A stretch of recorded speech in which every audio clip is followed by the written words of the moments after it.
There we go. I got a notification you went live. Okay, here we go. Okay, guys, I'm gonna play it.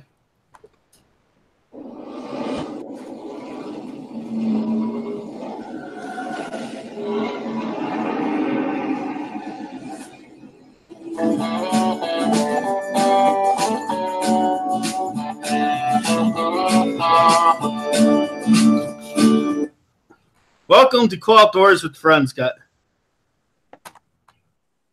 I hope I was sharing my screen. I wasn't even sharing my screen. Okay, let's try this again. I forgot to share the screen. Okay, let's try to start again, guys. Never mind. I already closed all the way out of it. There's no start today, guys. It's all good. Oops. So Brian is going to be calling in a little bit. So let's just start, and we're going to do a show in reverse today. We're going to do the special guest at the end.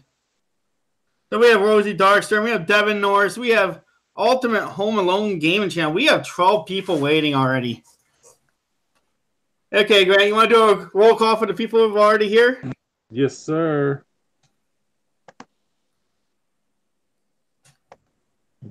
For some reason, all my notifications want to pop up, even though I've had my computer on for 30 minutes. Yeah, there we go. That's there. That's all ready.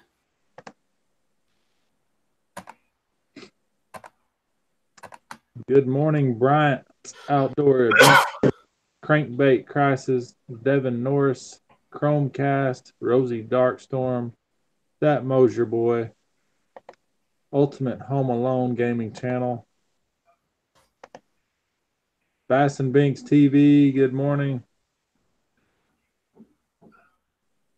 Cyrus Kohl, good morning.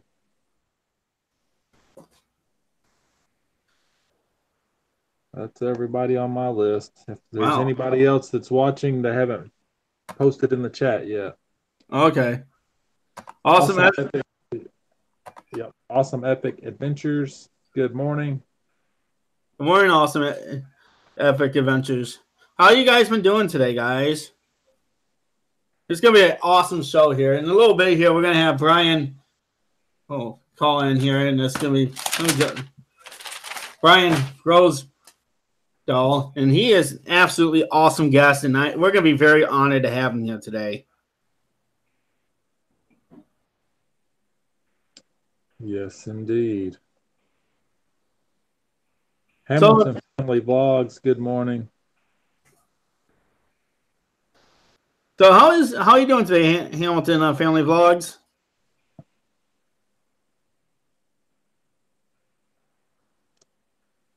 Awesome Epic Adventures is good, but it's bloody hot. Oh, yeah. He's in Australia, I'm pretty sure. So they're probably like 40 Celsius. Doing great, Devin. Rachel's at school, so you can't flirt with to the internet today. Uh-oh. Thanks, man. So we have a spot open up here on their panel. And we haven't done this in a while. Let's do a kind of like a hot seat. Anyone want to be in the hot seat? Come on, Devin. Come up here and be in the hot seat. I got some questions for you. I'll be gentle. Congratulations, Hamilton Family Vlogs.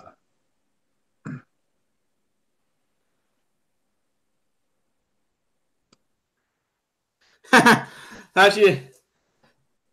Good morning, Gil Skills. How you doing? Gil Skills. Oh, Devin, did you download Hangouts? Okay, if you're Devin. Who's Devin? Food Forest Permaculture, good morning. Good morning, Food Forest. Oh, that's okay, Gil. Yeah, I was at a basketball game last night, so I didn't I didn't get on. There wasn't any. Well, Passion was the only person live when I got home. Yeah, I was spending the whole entire night pretty much prepping for today, so I was nice and ready to go. Oh, you do have Hangouts? What's the email, Devin?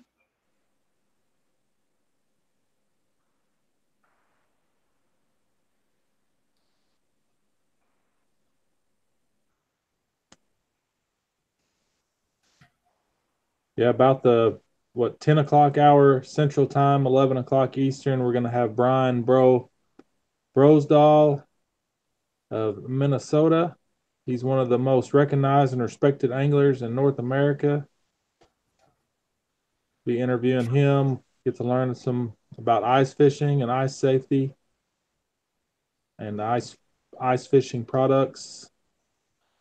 And then we're going to go through some tactics, and it's going to be absolutely awesome. How to find the fish. Talk about electronics. True North Angler, good morning. We'll see how good Devin watches the show because he's volunteering to come up onto the hot seat. You got his email up there? Yeah. Let me make sure it works.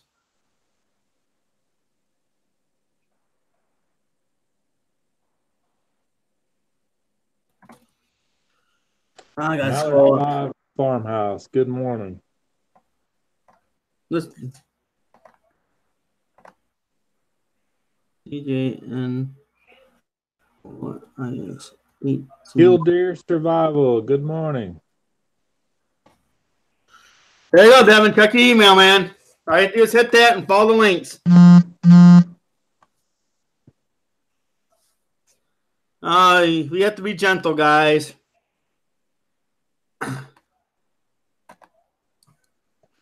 You can ask them questions.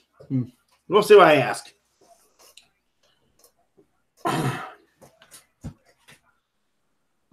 Dude from the neighborhood. Good morning. Good morning, Devin. Good morning. Have you watched the show before? Do you know what the hot seat is? No, not really. I don't watch you guys that often when I'm at work. I don't usually watch it often. Oh, okay. We'll be gentle with you. So, how was your night, man? I'm doing good. I'm at Mom's house today. Hamilton Family Vlog says being gentle is for wimps.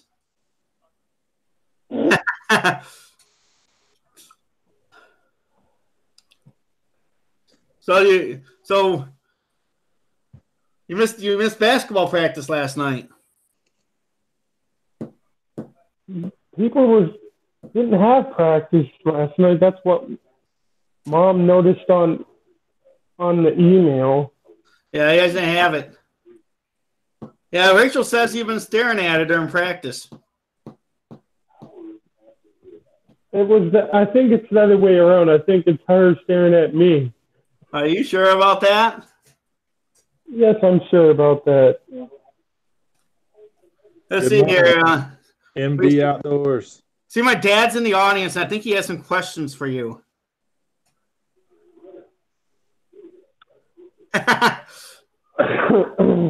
So, how much do you know about hunting and fishing? Have you ever caught a fish? When I was probably little. When you were little, what kind of fish did you catch?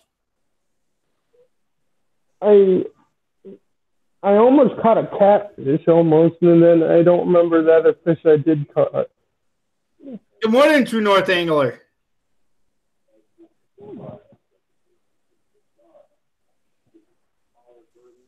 So it sounds like Derek needs to take Devin fishing. Oh, I could. Do you think you'd make good bait?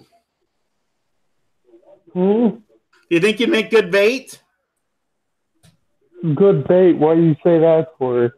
I'm just asking. I know how to put a bait on the hook, though. Oh, you do? That's good. Yes. You can put bait on the hook for Rachel. She's scared of it. It's no reason to be scared of it. It's just a worm. I like using leeches. Gotcha. When usually Mom and I, when we usually do it, we usually use worms. Usually, You ever use the leech? no. Now, Brian Outdoors wants to know if you're a worm or minnow guy.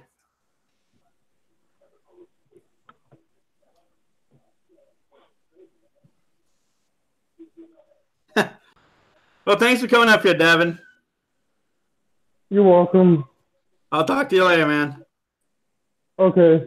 Bye. Bye. Well, I want to thank Devin for coming up here. I could have really made that awkward, but not today. Oh, Rachel's my daughter. Not today, so I won't do it. True North Angler, good morning. Goobert's Outdoors, good morning.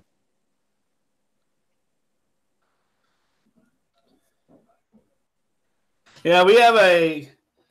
Let's change up a little bit, Grant. So, when are you gonna be live from the boat? When we go crappie fishing? I think the lake opens Monday. I'm gonna find out for sure, but I'll probably just be fishing off the bank, starting out. Okay, Hamilton Family Vlogs. You can come up here and sit up here for a few minutes. Up North Outdoors. Glad you made it. Good morning. Yes, I have 4 kids. Okay, Hamilton Family Vlogs. If you want to come up here, I need an email address. So there's always a lot of awesome channels in here. If you're just joining in about 49 minutes, we're going to have Brian Brosdahl.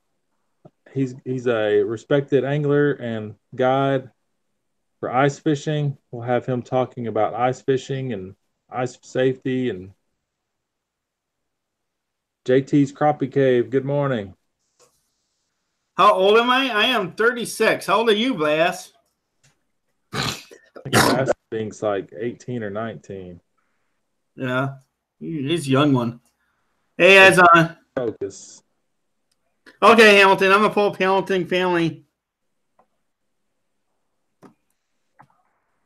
I gotta start myself a thank you card. Yeah, Bass and Binks is 19. Oh, he's young.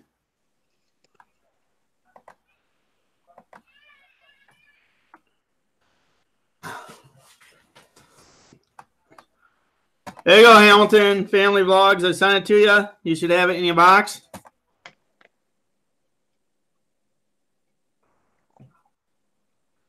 Getting some interviews done with some pre-interviews before the big interview.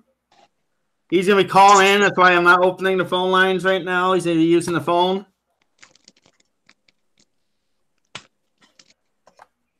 Hey, Grant. Hey, Kohl. How you doing? It's a Friday morning here in Idaho. How much snow you guys get with that system just moved through? We were more concerned about the freezing rain that we were getting. We didn't get what there was hardly any snow. It snowed any. It was worse. It was more rain than anything. How much ice you guys got on your lakes right now? I don't know how much ice we've got, but we know the Snake River that goes by our house has some good sheets on it. One Mickey XOXO. With that rain, it took a lot of it off. Okay. Yeah. So, what kind of fishing you guys been doing? What? What kind of fishing you guys been doing? We haven't fished since last year. Last year? Yeah. Okay, what kind of hunting have you been doing? The last hunt I went on was about almost 3 years ago. I guess we have to ask fishing questions, huh? What kind of fish do you like fishing for? I got me a rainbow. A rainbow. So rainbow trout or actual steelhead? Do you know the difference? Rainbow. Rainbow trout. Awesome. So you guys have a homestead. You guys have a homestead. What do you guys raise on your homestead? Let's just go that way. We are actually in an apartment complex. Oh, okay. Want to though? Okay. Want to have a house? Well, you hear my wife in the background. Yeah, I've seen her before. I've watched a lot of you guys just lives. Okay. Oh, so Brian Outdoors Adventures. So video game of fishing?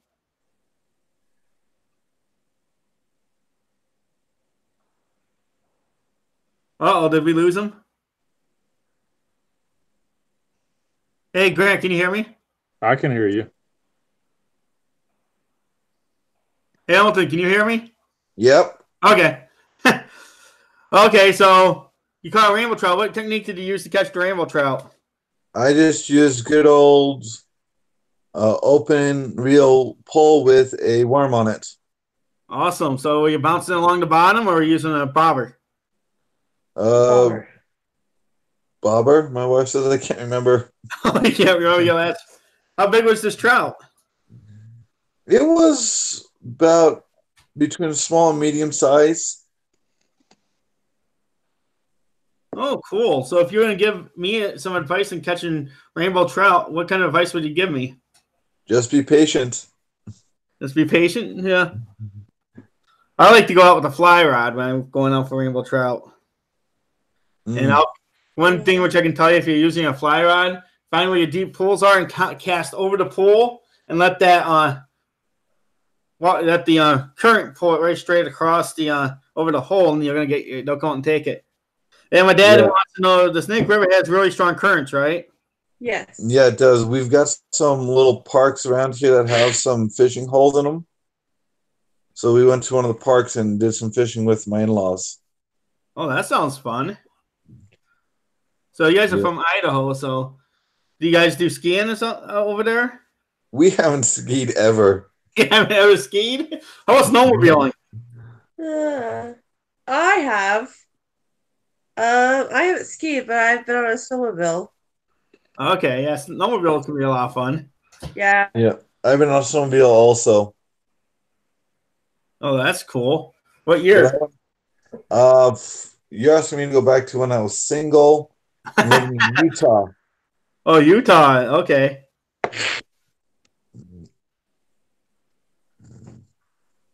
Hey, I'm missing a lot of people coming in here. I'm sorry. I'm just interviewing our guest right now. So, Cole, I hope you don't mind me saying this. I am running a contest on my channel that goes to the end of June.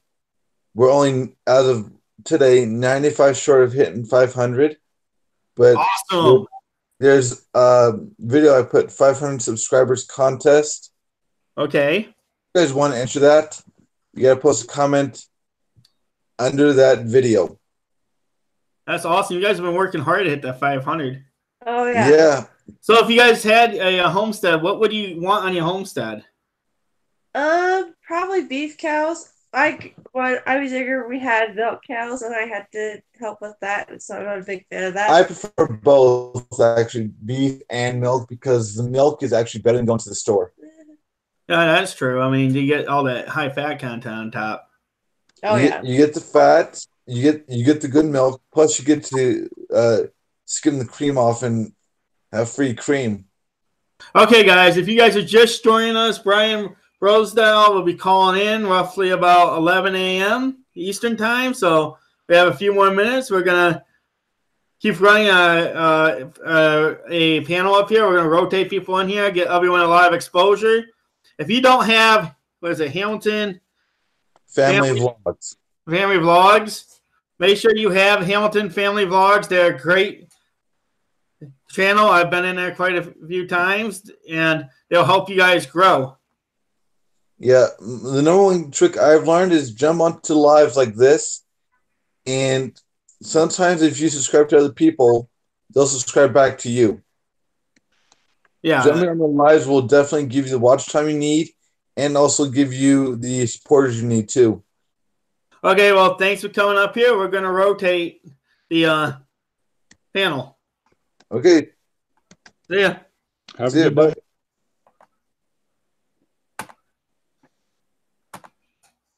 Okay, so who do we want to bring up next?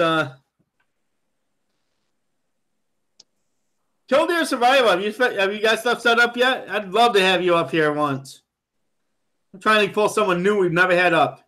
I am Matthews. Let's pull I am Matthews up too. We have about 20 minutes and trying to get you guys some exposure. I think Gil Skills is probably at work. We got Lacey from Serving from My Home has joined us. Hey, Infantry Outdoors. How you doing, man? Got about 40 minutes until Ryan Brosdahl is going to call in. So, hey, Infantry Outdoors, would you like to come up on panel? The hot seat's open, man.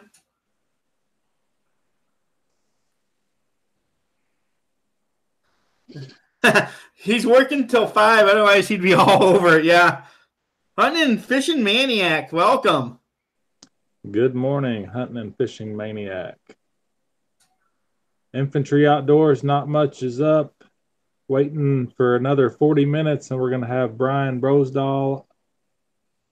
He's going to be talking to us about ice fishing products, and safety. Looking forward to learning about that. Oh, come on, Hamilton. Gil works really hard.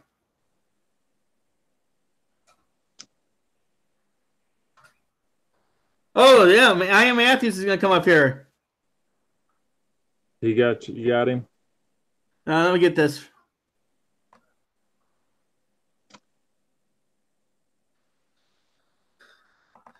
Yeah. Hopefully I'm not asking hard questions up here. Yeah, if you missed yesterday's show, be sure to go watch that first hour for sure. We had Aaron from Goompa's Honey Hole Custom Rods. Learned a lot about rods. And there I am, Matthews. You got it's in your box, man.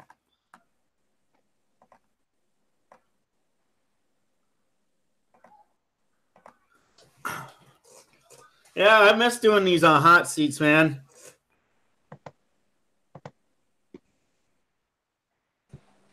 Hey, how you doing? Well, hello, good morning. guys.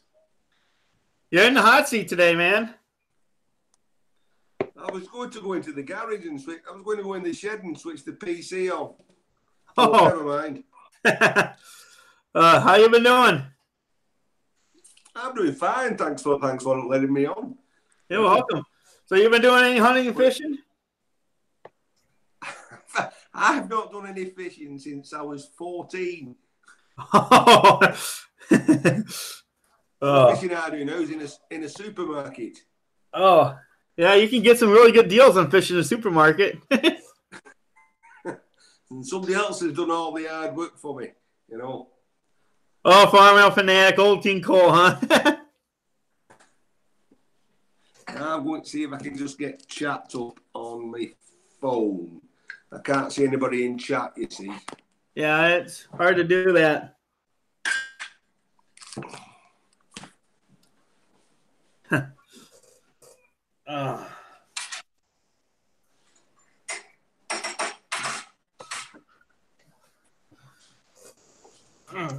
Good morning, Okay. Good morning, Farmville. How you doing?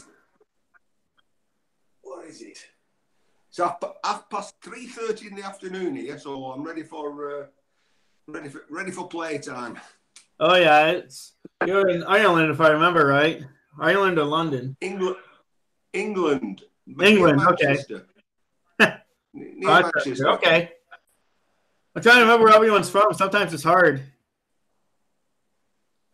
I'm surprised you can understand what I say. Yeah. So when you were 14, what kind of fish told did me you accents.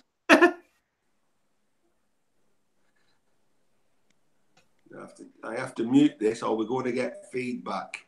Oh, yeah. It'll feed right into everything, and it kind of drains through the whole entire program.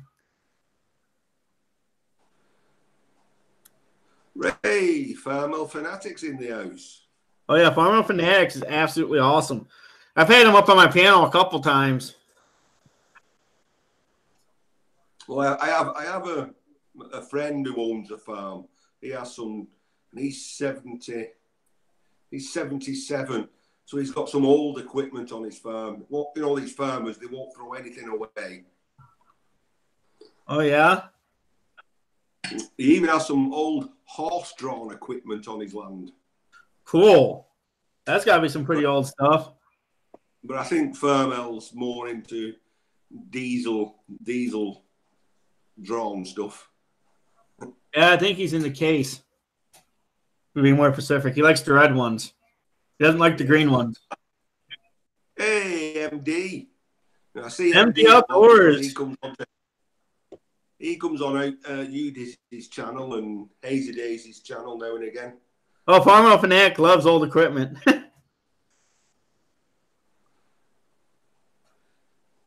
You come into a lot of my streams. Do you like my streams? Yes, yeah, I like the whole, you know, YouTube family thing. Now, if you go on my channel, I'm 90% scrapping channel. But Farmer nice. International. He corrected me.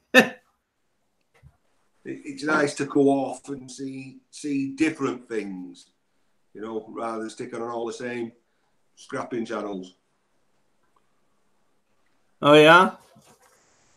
Yeah, I watched you yesterday at work. You had a company on who made fishing equipment, and he was chatting to you. He was up on screen. Oh, okay. Crank your. What is that? Frank. Who was that? Goompa Aaron from Goompa's Honey Hole Custom Rods. Yeah, we had him yesterday. First guy was on. Wow, Yank Your Crank, but he's the one that was making his custom fishing lures. I remember his name for a second.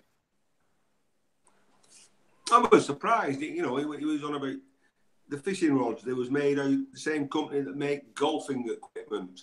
Oh yeah, and I'm like, whoa, we didn't know that. Oh yeah, especially my last fishing rod was made out of bamboo. Oh, I have a couple old bamboo fishing rods.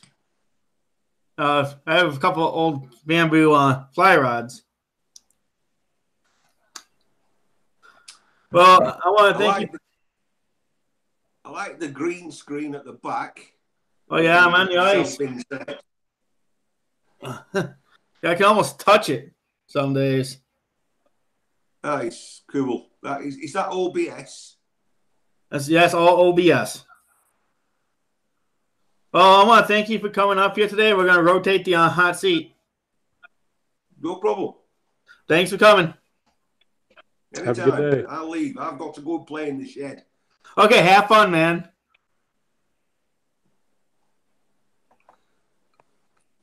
Oh, yeah, they're absolutely great for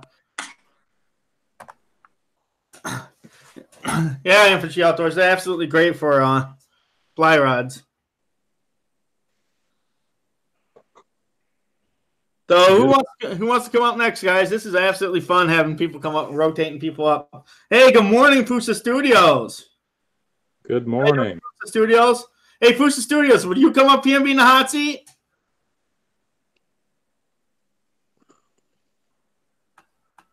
Brandon Holt Vlogs, good morning. If you're just joining us in about 30 minutes, we're going to have Brian Brosdahl of Minnesota. He's going to be talking to us about ice fishing and ice fishing products and ice safety. Oh, yeah. And it's going to be absolutely awesome. I'm very honored to have him here today, guys. It's Mama T's barbecue sauce. Good morning. Hey, good morning. How you guys doing? I buried them. We lost Brandon. Yeah, I dropped him off. He went to the bank. Pusha said, send me the link in Twitter. Okay, I'll send you the link in Twitter.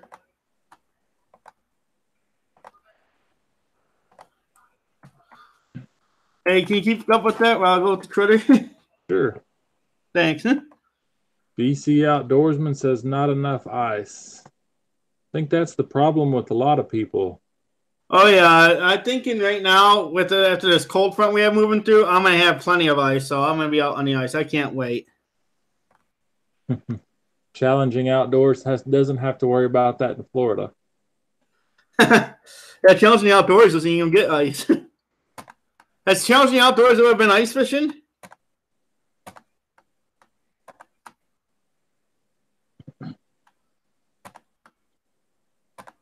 Yes, as Bryant's Outdoor Adventure says, be sure to hit that like button, please. Hey, Brandon, then you can use that link and just come right back in. Okay, Brandon, you can hit that link you had this morning and come back in. I thought you had dropped off because it's just the ghost.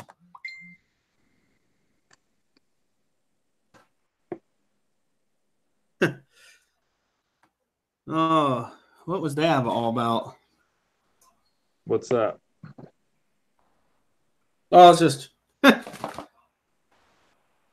yeah. So we got Psycho fished in a pond. Brandon Hope Vlog says fished in the pond, and Psycho Ghost Tracker's pond. Let's see, Infantry Outdoors. No ice in South Florida either. Yeah. Oh, I sent you a link, Brandon. You can hear me, right?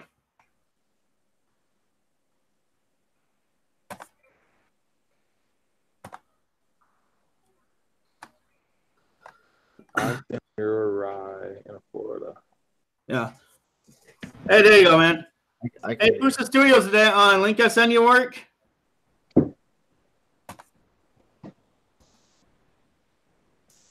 Yeah, I still got like 30 minutes left, dude.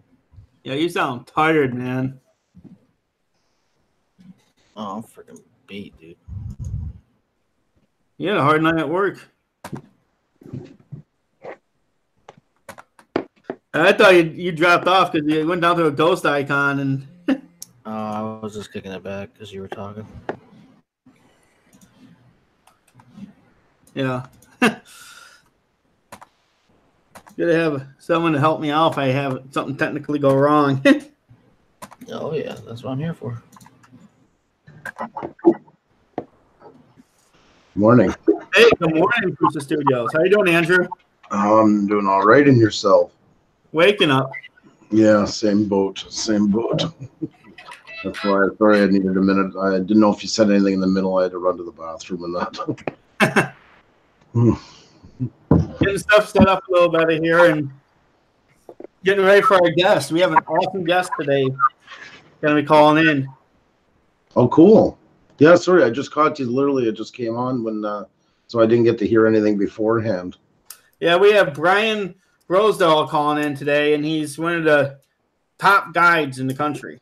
Really? Oh, yeah. That's awesome. Absolutely great person to have calling in here, and it's going to be absolutely awesome. Oh, that's good stuff, my friend. That's really good. Congratulations to you. Yeah. I figured out because I've been getting lots of those thumbs downs like you've been. I found out that once you went there and disabled the numbers, that they went away. Mm-hmm. Oh. And exactly. You know, and especially when you have guests on and that, it's not fair to them. And I don't want to do it. I don't like it, but I don't really have much other choice at this point. So. Yeah. That's horrible. I don't know who has that much time to go make all those accounts. Yeah, exactly. Pretty much in proxies, and there's all kinds of ways, that's done that stuff. But it's still a lot of work I don't really understand the reason why. But anyways, on to bigger and better things is what I say. Oh yeah. And I mean, we're all human too, and I don't. So. I'm glad you're not. I'm glad you're not having the trouble with it. I'm really happy to hear that. I just want to also say hi to Brent this morning. How are you? And Brandon, how are you? Psycho Ghost Trackers, how are you? How are you, Ben? Doing okay. Yeah. And I've been getting attacked too, and a bunch of us have been getting attacked. Yeah, I know. It comes with it, I guess. And it's just not I don't know. I just it's I don't because I don't want to turn into a drama. That's the whole point. I don't want anything because I just don't want to be drama. I just want to do my own thing. Yeah. I want, you know, and everybody, I want to see people do their own things and just enjoy what they're doing. So YouTube should be a fun place for that. Not fun is like no work. I don't want to make it sound like La La Land. But you know what I mean? Like it shouldn't be the hardest part of your day. That's what I'm saying. Correct. You know? Yeah, I was watching your video yesterday about it. I was like, man, I can't believe they do that to you. Well, listen, I'm not for everybody, and that's something everybody's got to realize. We cannot be for every channel. Not everybody's going to like what you do. There's some really going to dislike the way you sound, the way you look, the way you talk, what you do. There's a million reasons. Whether they're fair or not, that's completely up to them. Everybody has a right. But, you know. Yeah, I find that I'm starting to be careful with who gets those blue wrenches because we've having problems with people hiding other people on the channels. Yeah, oh yeah. Kicking people too. Yeah, and that definitely you got to watch with it for sure, 100%, because that will happen. And I always say if you have a beef in another channel, that's fine. But if there's nothing, somebody's not doing anything wrong in ours, you know. Yeah. You can't kick them just because you don't like them, you know. Yeah, I know. You have to go through and you have to closely watch that list now because I've had to take a couple people on my list and I didn't know why they were kicked. Right. Yeah. Well, that's it. Exactly. You know, I mean, if it's on your own channel, you try it. That's your choice. But yeah, if somebody gives you the wrench in theirs, you know, you can't bring your beefs with them into it. You don't have to talk to them. You don't have to acknowledge them if you don't want to. But yeah, there's a difference between doing it on accident by, you know, trying to go to somebody's channel and accidentally doing it versus doing it. Yes.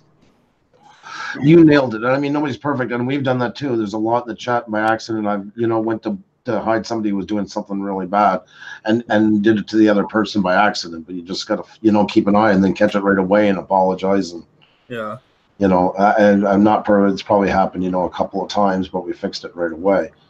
But yes, I mean, there's only so many accidents, and I mean, a lot of times too, when somebody does it to somebody, you find out that they did have a beef, you know, in another channel or their own, or.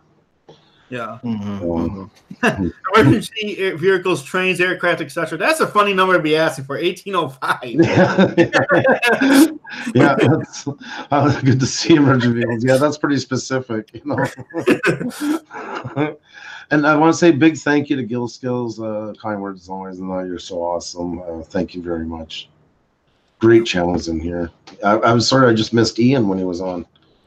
Oh yeah, I had him. I usually rotate the hot seat for like 2-3 minutes and then put someone else up here, and that gets a lot of people up here able to talk about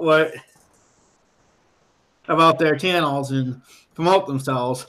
And I want to say, and I'll write in the chat, I see a couple of people subscribing to it. Thank you very much. If you can leave me a comment or something like that, just tell me so I can check you out as well. Sorry, it's a bit harder on the panel, but I will check you out.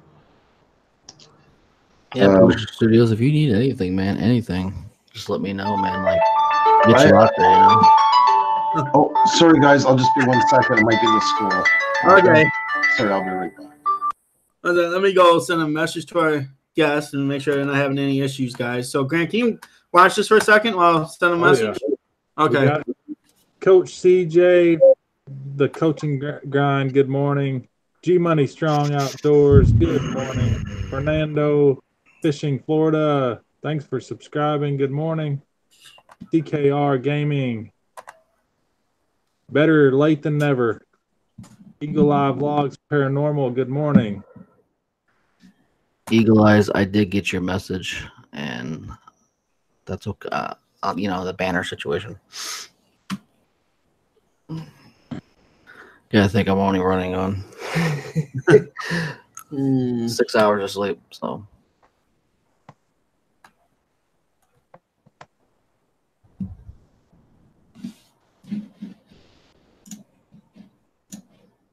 God, these notifications are killing me. If I missed anybody here, emergency vehicles, trains, aircraft, etc. Good morning. Let's see here. Sometimes when you have all these windows open, it's hard to find them. I need to get another moderator. Not moderator. Yeah, moderator for the computer. I can do more than one stuff at one thing at a time. Oh, different like monitor. Yeah, I got two of them. I run two. Yeah, I'm running a laptop. Oh, I run two off a desktop. I was running off a laptop. Oh yeah. Yeah, it's a pain in the butt, dude. Oh yeah. Sorry about that, guys. It was a private number, so I knew it was either a school or a doctor. Hey, buddy. Oh, what I was saying, Push Dude, is if you need anything, man, just don't hesitate. Let me know, man. I do appreciate it. Thank you. Let's just go on and have good days. Yeah. Oh, that sounds fun, Papa. I did that all the time. How are you doing, Grant? I'm doing great. It's my Monday, so I go back to work tonight at 2, but part of it. Okay, let me make sure I have all my windows open because he's going to call in about 20 minutes. So I just got a message. Okay, my Hangouts is open, so I should be all ready to go. It's gonna be a lot of fun, guys. Fernando Fishing, Florida. I am in Southern Illinois. Kohl Outdoors is in Michigan. Yeah, I'm in northeastern Michigan. And Brandon, I think, is in northern Indiana, and Pusa Studios is in Montreal. Montreal. I was right. I saw what in my head. I'm like you. I get gun shy, and I know the answer. I knew you knew. Do you do any hunting or fishing, Andrew? Yeah, well, I grew up hunting moose, deer, partridge, of course, in between. My father, I think I've told you guys that before, my father was a guide for salmon fishing on the Grand Cascapedia River for over 20 years, a fly casting guide.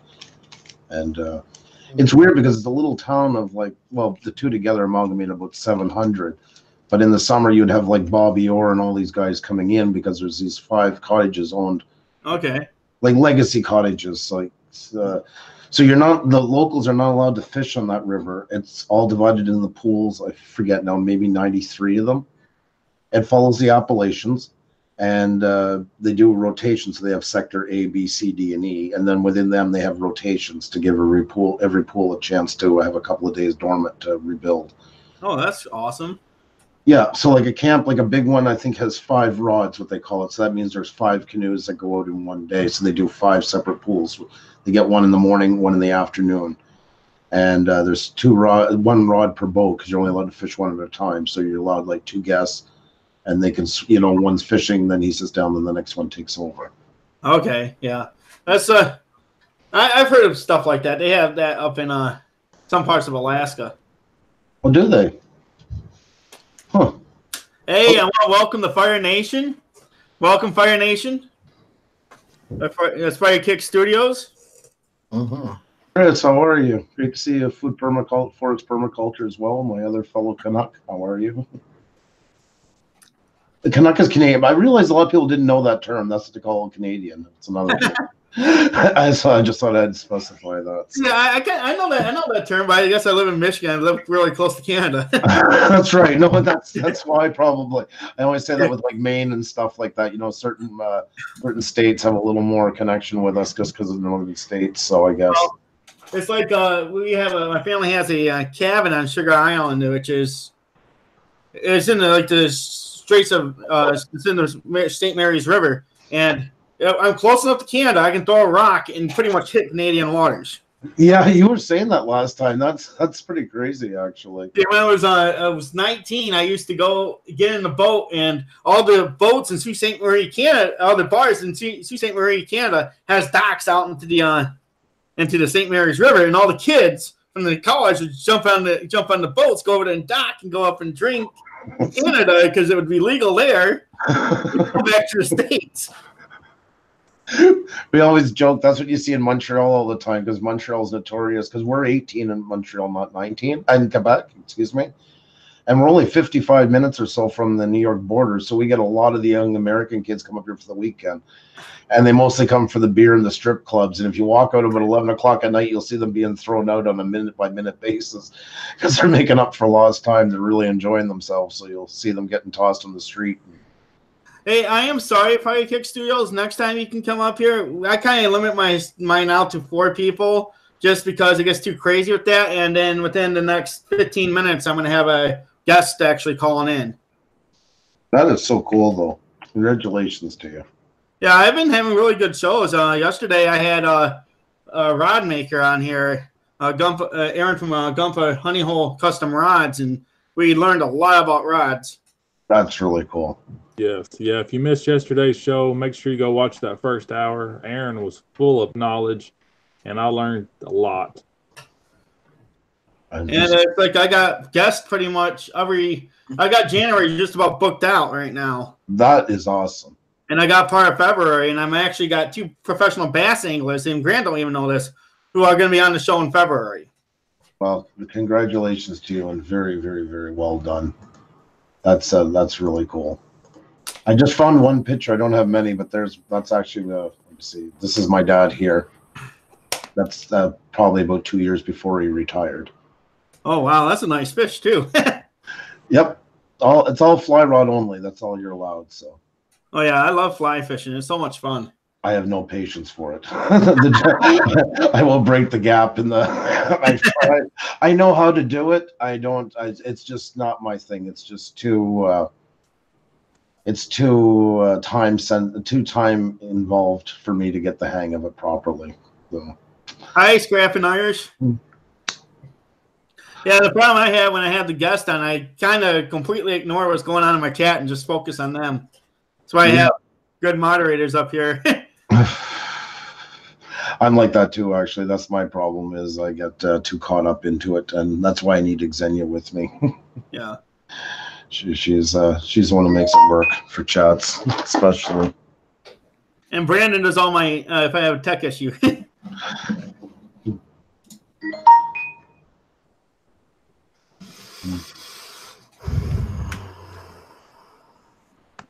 You okay, Brandon? You say here you try to make sure everything's going smoothly.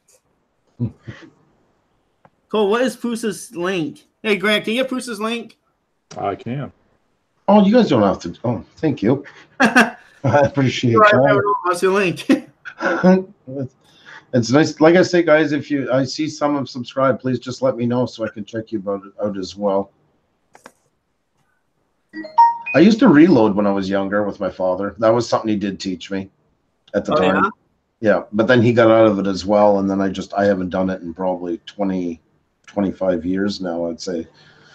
But we're not on a large scale, but for our 30-06 and stuff like that. And I had a 243, a 30-06, and a 30-30. Hey, what one cast one? Well, one cast one. Keep saying one cast one. One cast one fish. It's a military thing. It's one shot, one kill. Yes, that's a military term. That's true. That's how I knew he was military from the second he came in here, because he got that from there. I'm pretty sure. Yeah, Ian, it is kind of amazing. Yeah, at the speed it goes, it is pretty fast. A lot of people don't know that, but slow chat only applies to non-wrenches. So, of course, if everybody has wrenches, it's not going to work very well. So, yeah, I just tell people to scroll up a little bit and then just feed it down as they go, make it easier. Yeah, it gets crazy sometimes, especially in your chats. Right, especially nowadays. Thank you, guys. Well, you guys all make it what it is, so I owe you guys a lot. So, did you get the figure out how to do the OBS thing you were talking about? Bringing us over. Remember how we were trying to figure that out earlier? I had Spider-Man CV on yesterday, and he couldn't figure it out. And I don't know how, man, because it just works automatically for me. I don't know. It should capture the window. It's not capturing. It's black. And he couldn't figure it out, and he's an expert on it. Thank you, Vic. Thank you, Chris. Fire Kicks Reacts. Yeah, I'm doing good, and it's good to see you. So, thank you for asking. Ken's Vlogs. Good morning, Ken. Good morning, Ken. Ken, how are you? I've been missing you the last few mornings. He's been a rough time.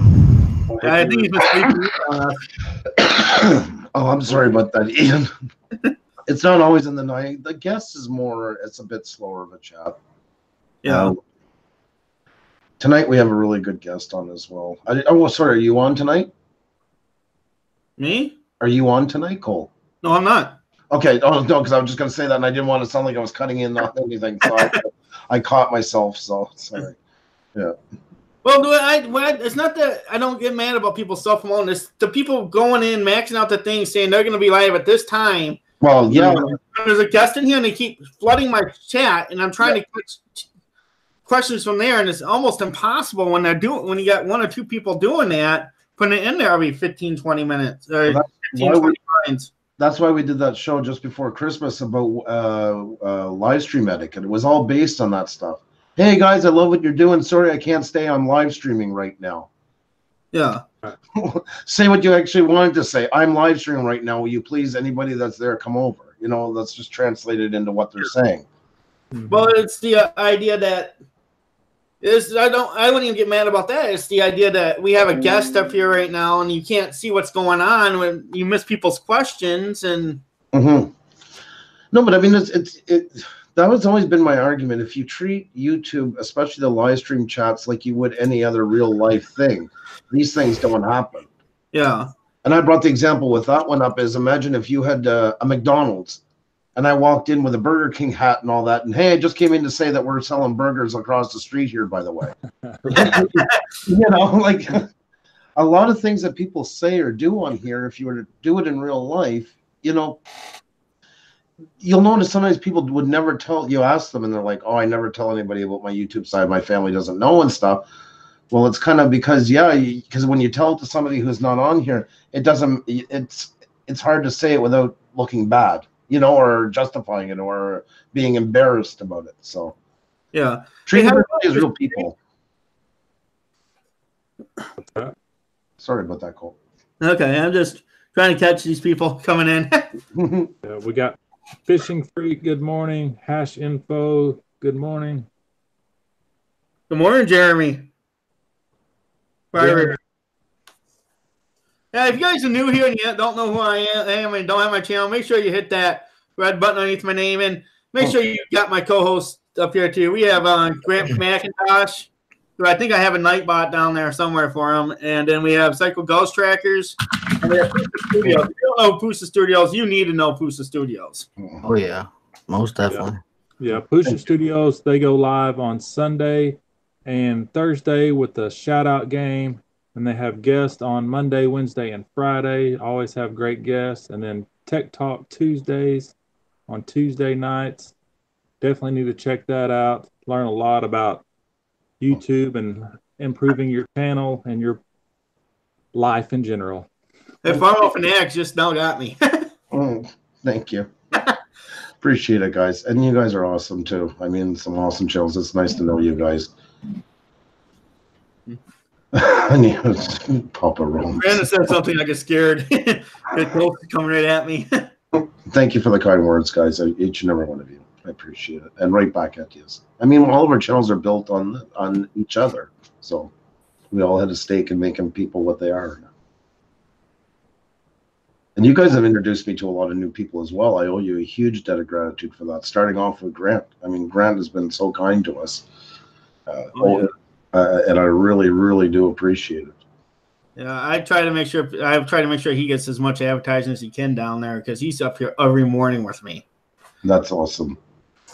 It's nice to have that kind of sidekick thing with it. I find live streams on own, I don't know how people do them all the time. Some are really good at it, but I wouldn't be. It's always nice to have somebody up when possible. Farmall Fanatic, I peed on your tractor tire. I'll let you figure out which one it was.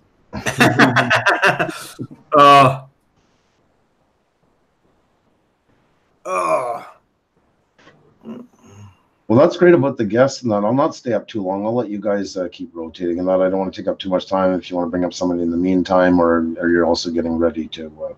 I'm just reviewing my notes over here real fast while you guys are talking with the guest. It's actually helping me out. Coach CJ, I seen that a while ago, by the way. I meant to say that I seen that you have your other channel here, the Coaching Grind.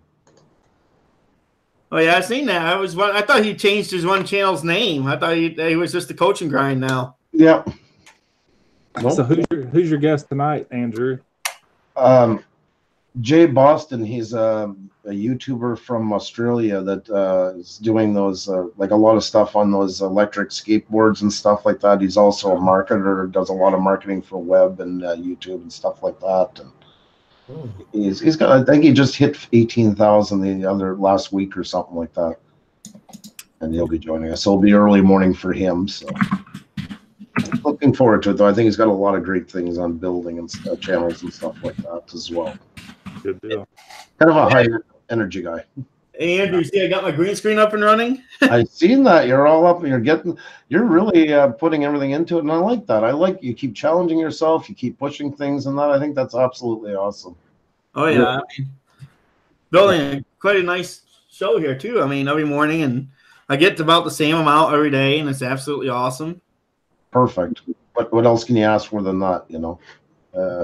Yeah, and I think you're going to be growing more and more and more, and it's great that you're having guests. You're putting in that because the guests is a lot of work. Oh yeah, I don't think people realize. It seems like I'm neglecting everyone because I'm not hitting their live streams like I used to, but I'm spending a lot of time looking for guests. Well, that's what happens. That's exactly it. You know, it is a lot of work, and it does take like what this season we only started in October because just September my son started a new school. We had a bunch of things going on. We just couldn't give it the energy or the time it needed, so we had to postpone it for a month because of that. Yeah, and it takes a lot of work. Yes, it does. That is true. That it is for sure. But good for you. You're doing great. So keep up the great work. Kid Deer Survival says, I'm showing everyone what we can do on our channels. Yes, it's a lot of work, Kildare. It's absolutely great. Killdeer, no, I do not have you. Yeah, Kildare Survival. You need to check out Pusa Studios, man. I'll let you guys know in a minute. I have a couple of channels I've been looking at. Good morning, Joy Stewart, by the way. Sorry, I was going to type it to you and I got distracted, but it's great to see you. Oh, Joy, good morning. I missed her coming in. I'm sitting here reading notes while I start talking to my audience. I got you as well, Killdeer. Excellent. Thank you so much. Scrapping the worst thing is I have pretty close to a photographic memory. I really don't need to read the notes. I'm still reading them. Also, I want to say hi to Farmwall Fanatic. Sorry about that. Farmwall is just awesome, and I didn't get a chance yet. Oh, and Sweet and Savory ASMR. Hi, how are you? Isn't it crazy how fast I'm growing? I'm well over 1,000 now. You're doing great. You're doing awesome, and keep it up. And keep putting out. You put out good content, and people will keep coming to watch. So yeah, I'm almost my channel's almost 4 months old. That's fast. That's fast. That's good. Victor L. Fazio III says he has to roll off. Consider having him as a guest. He'll have us crying in laughter by the end of the show.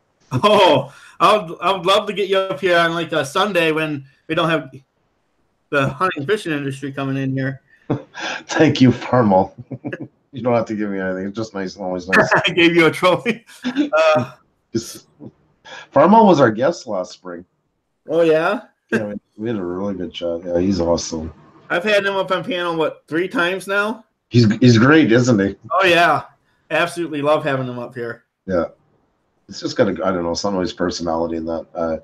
He kind of reminds me a bit too of where I grew up. You know, I know people like him, and that's that. You know, so I think it's fun. One cast, one fishes out. Take care. Be well. Yeah, it was Farmall. It was really fun. I agree. Oh yeah, it's. I'm doing good, Sweet and Savory ASMR. I hope you are as well. It's good to see you are as well. Oh yeah, this is.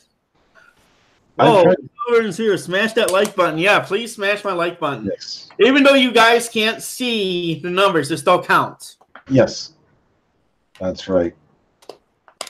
I do that for a reason. I almost forgot to post that. There we go. Yeah. There we go. My calling card, I guess you call it for.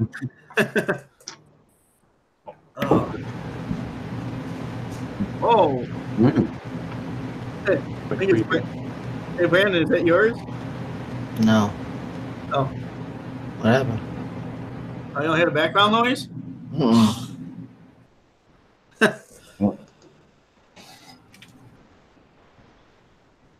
Oh, yeah, about a minute, guys. So. Yeah, I'm going to take off, guys. Oh, yeah, I'll see you, Pusa. Yeah, I'm Andrew. listening in. It was nice seeing you guys. Precision angling. Have I found any ice yet? Actually, I'm pretty sure after this weekend I'm going to have ice to go out on, which is going to be awesome. I can actually get some fishing content up here. Good morning, Grim Raven.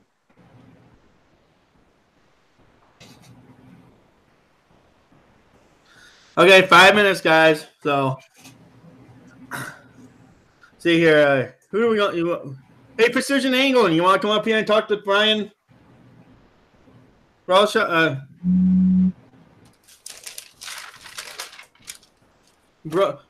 with me? Because I don't know if Grant's going to have a lot to add in ice fishing. I don't. I don't anything. And I know Brandon's never been ice fishing. It's just me up here talking about ice fishing.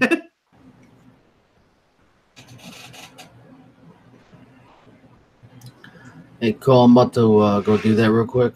Okay, have fun. If you have any problems, man, just send me a message. I will. All right, man. All right, I know the all right. ice too. I've fallen through like 3 or 4 times. I probably need a lecture about ice safety. Right. JNC No Limit TV. Good morning, John. What did JC No Limit TV? Yes, I Here we did. go, guys. All right, I'll see you guys. See ya.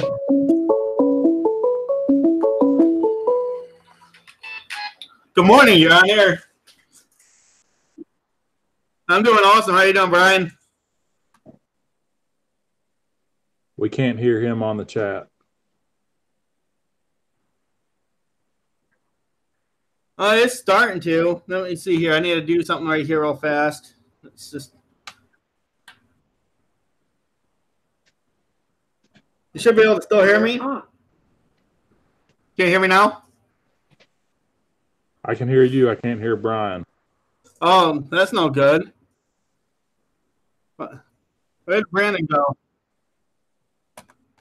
Okay, Is left. You can hear me? Okay. Can you hear Grant? Grant, can you hear him? I cannot hear him. Okay. Oh, what is going on? Yeah, but if he can't hear, I don't think they can hear you. I don't know if they can hear you in the audience. No. Try again. Yeah, can you try to call right back in? Or see if you can call right back into the show. We're gonna get off here, then we'll retry to call.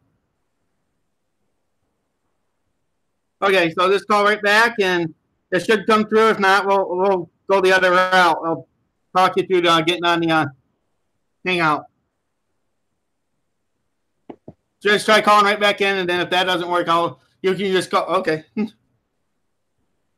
That was the first. We can always hear them, I guess, when they call in, can't we? yeah, every other time it's worked out just fine. Yeah, that was the first time I've had them on the loudspeaker, though. If not, I'm going to send them the link, and we'll try getting them up on the actual thing. We'll have to talk them through it.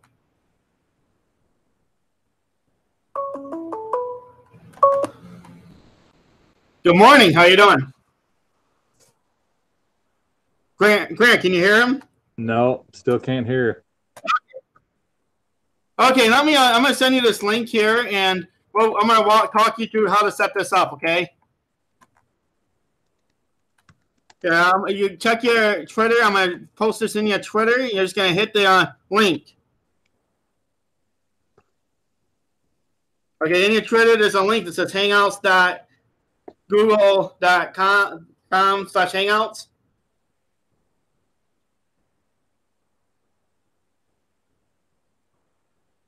Okay. Hey, how you doing, Heather?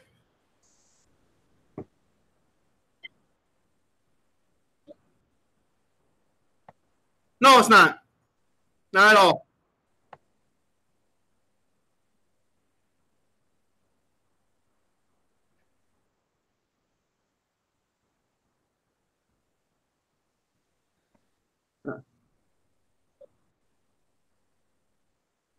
If you had the hangout, the phone that the Hangouts is on. One second, Brandon, the tech guys.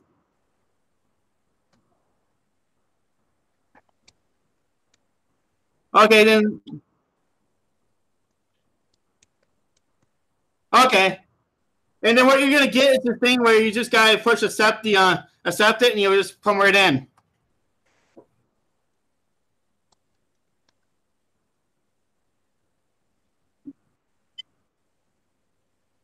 Okay. Okay. Well, that's weird. Why is it not working for him? I don't know. It worked on all the other guests. I mean, obviously you could hear him, but we couldn't. Fish with Fish, good morning. Good morning, Fish with Fish.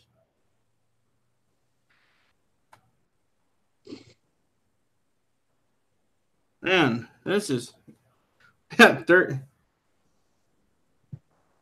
That is the first time this has ever happened. Yeah, that stinks.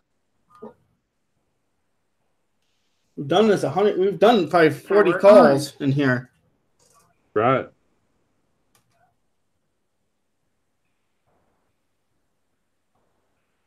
Good afternoon, Fish with Fish. Okay. Bluetooth connected.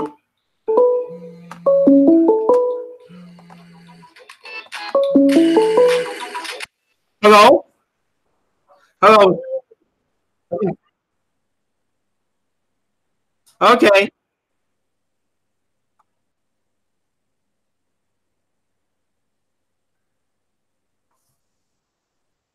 Okay, go into his Twitter, and you're gonna hit you're gonna hit that link.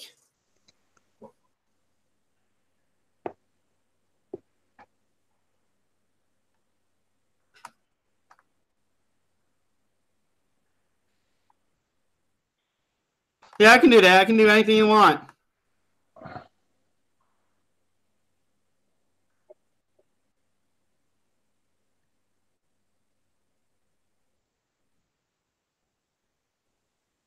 Okay, it's already there. Good morning, Spro Team Bass.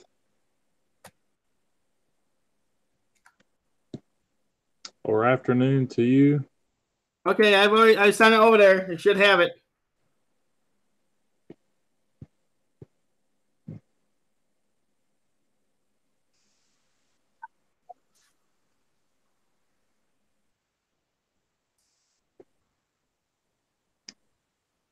You gonna try to join on Hangouts?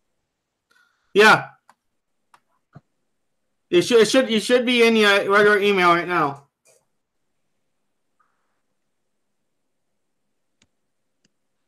Why is it coming through as a Twitter message? Did you check? Okay, let me double check my BRO. Yeah, here's the BRO BBRO. Oh, I got an extra B in there, don't I? Okay.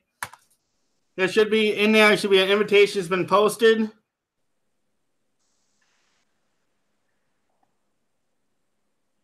Yep. And then you're gonna set the terms.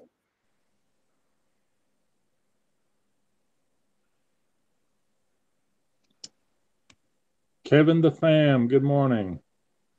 Okay.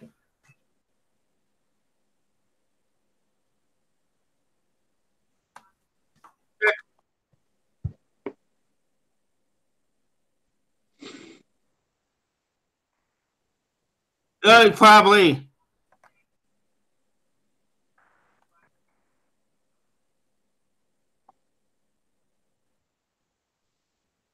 Yeah. Grant, is anything in the settings? So she should be able to hit the link and just come straight in, right? Yeah, you have to accept the terms. There's a little box you have to check and then hit proceed. Yeah. Yeah, let's try it this way. Okay, I'm going to send you the actual link. here. And that is, if you click on that link there and see what happens.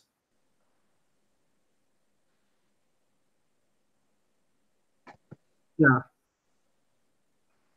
I might just have to send to your email because yours is a Gmail. I might just have to send to your email because yours is a Gmail account, right? And that's what it's set up under. That's probably what I need to do is send it to your email. Yeah, you send it to my Gmail. Hello, the Swedish traveler. We're having some technical difficulties. Trying to get Brian Brosdahl. Yeah, try doing this. Go turn on the internet and go to hangout.google.com and then log in with your password and email there. And the invitation should be posted as soon as I send it to your Gmail. I'll send your Gmail an invite.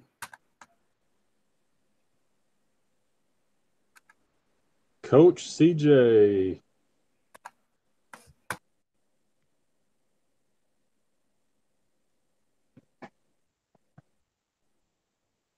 Farmall, something else. Gotta want it.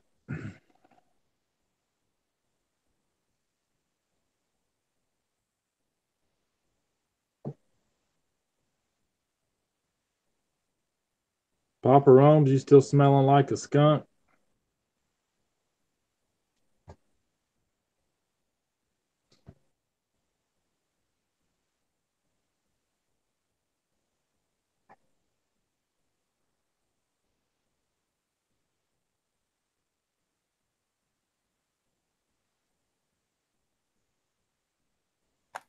Oh yeah,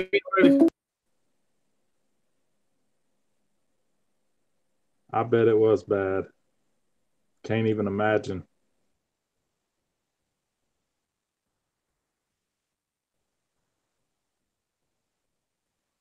Grant, can you hear him?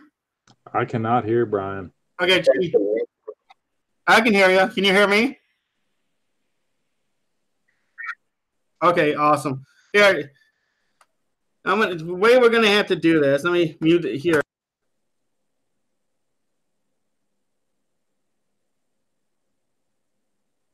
I can't hear you at all now, Derek.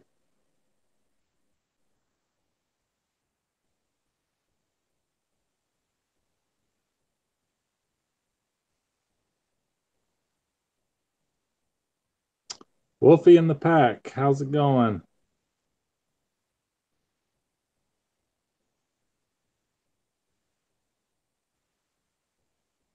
Having some technical difficulties getting our guest on the phone. Hopefully we can get that figured out.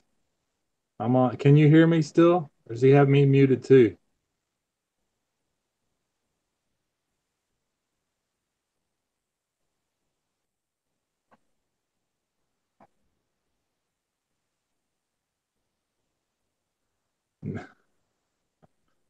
Can you guys hear me still?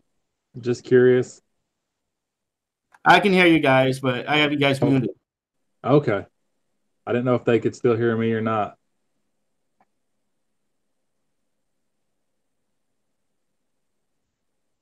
All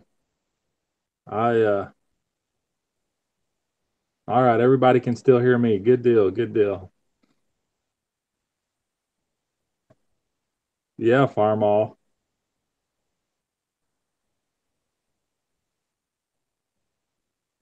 I can't hear Kohl, so he's got me muted. Trying to get this figured out. See if we can get Brian. It's the first time we've had this problem. We've had, I don't know how many people call in to the shows, and it's always worked.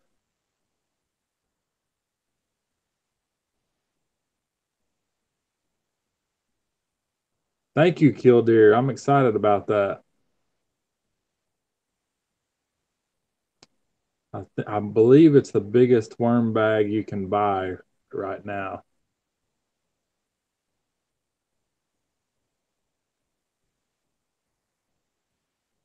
Okay, Grim Raven. Yeah, he's muted, so he's trying to talk Brian through the setup of the Google Hangouts, I believe.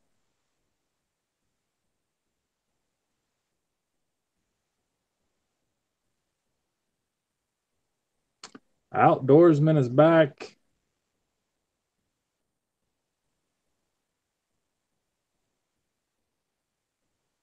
Having some technical difficulties trying to get Brian, our guest for the show today. For some reason, we can't hear him, so Derek is trying to talk him through Hangouts.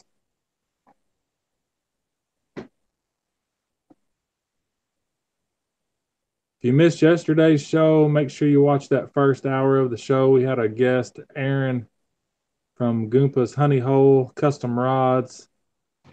He explained a lot of things on rods, fishing rods. Very informative.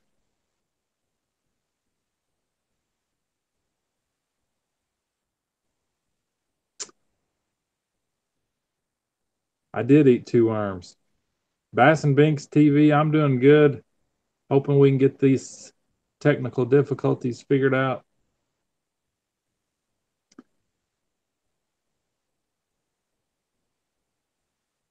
Yeah, JNC No Limit TV. I noticed the Classics Creator Studios about to be gone soon. Which I don't understand why they're doing away with Google Hangouts when YouTube is part of Google.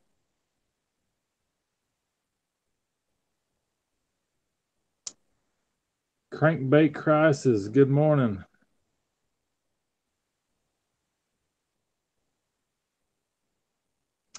Have their own hangout, okay.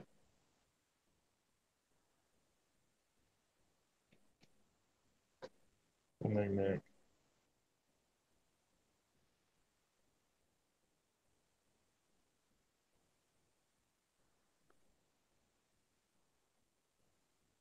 Yeah, Farmall's got when you get a rep for being monetized, do you get to learn and get information sooner than everybody else?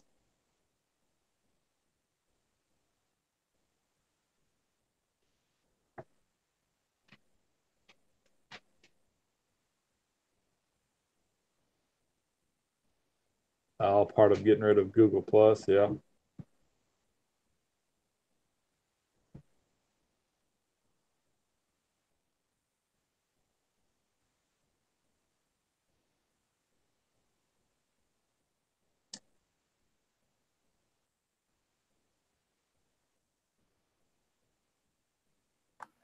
Okay, he's got the invite. He's coming up. All right. As long as we figured it out.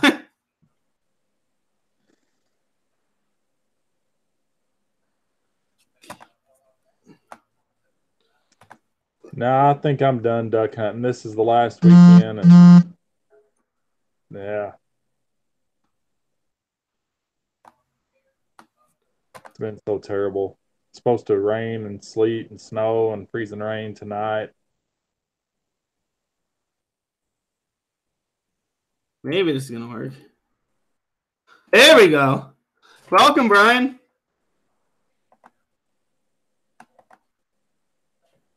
Oh, you up here. Hey, there's a mic over your phone up here at the top. Hit that mic and turn on your speaker. There you go. Now we should be able to hear you. Can you say something, Brian?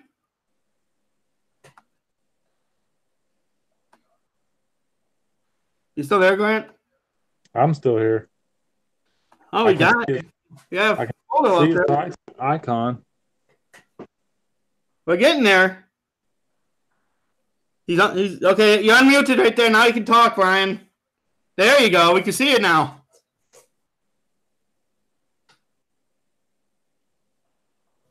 Oh, what? Awesome, Liz. Heather, we see Heather.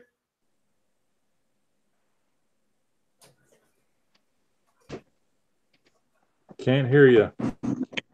Hi, I hear you now. We hear you guys. Yay, we got it. Oh, we lost a lot of our viewers while we're trying to figure it out. That's okay. They'll come back and watch on the replay. Hello, gentlemen from Michigan. Here's Brian. Thank you. I'm here. How's it going? Pretty good. How you doing, Brian? Thanks for calling in. Absolutely. And Heather's going to hold it right here because I'm driving. Yeah. This is the first time we've ever had issues with people calling in. We've had hundreds of phone calls. Oh, yeah, that's no big deal. We're learning, too. We're a little shaky. Should I turn the phone sideways or is Yes, if you turn it sideways, you can get that nice side view, and it's going to... Okay, there we go. Okay.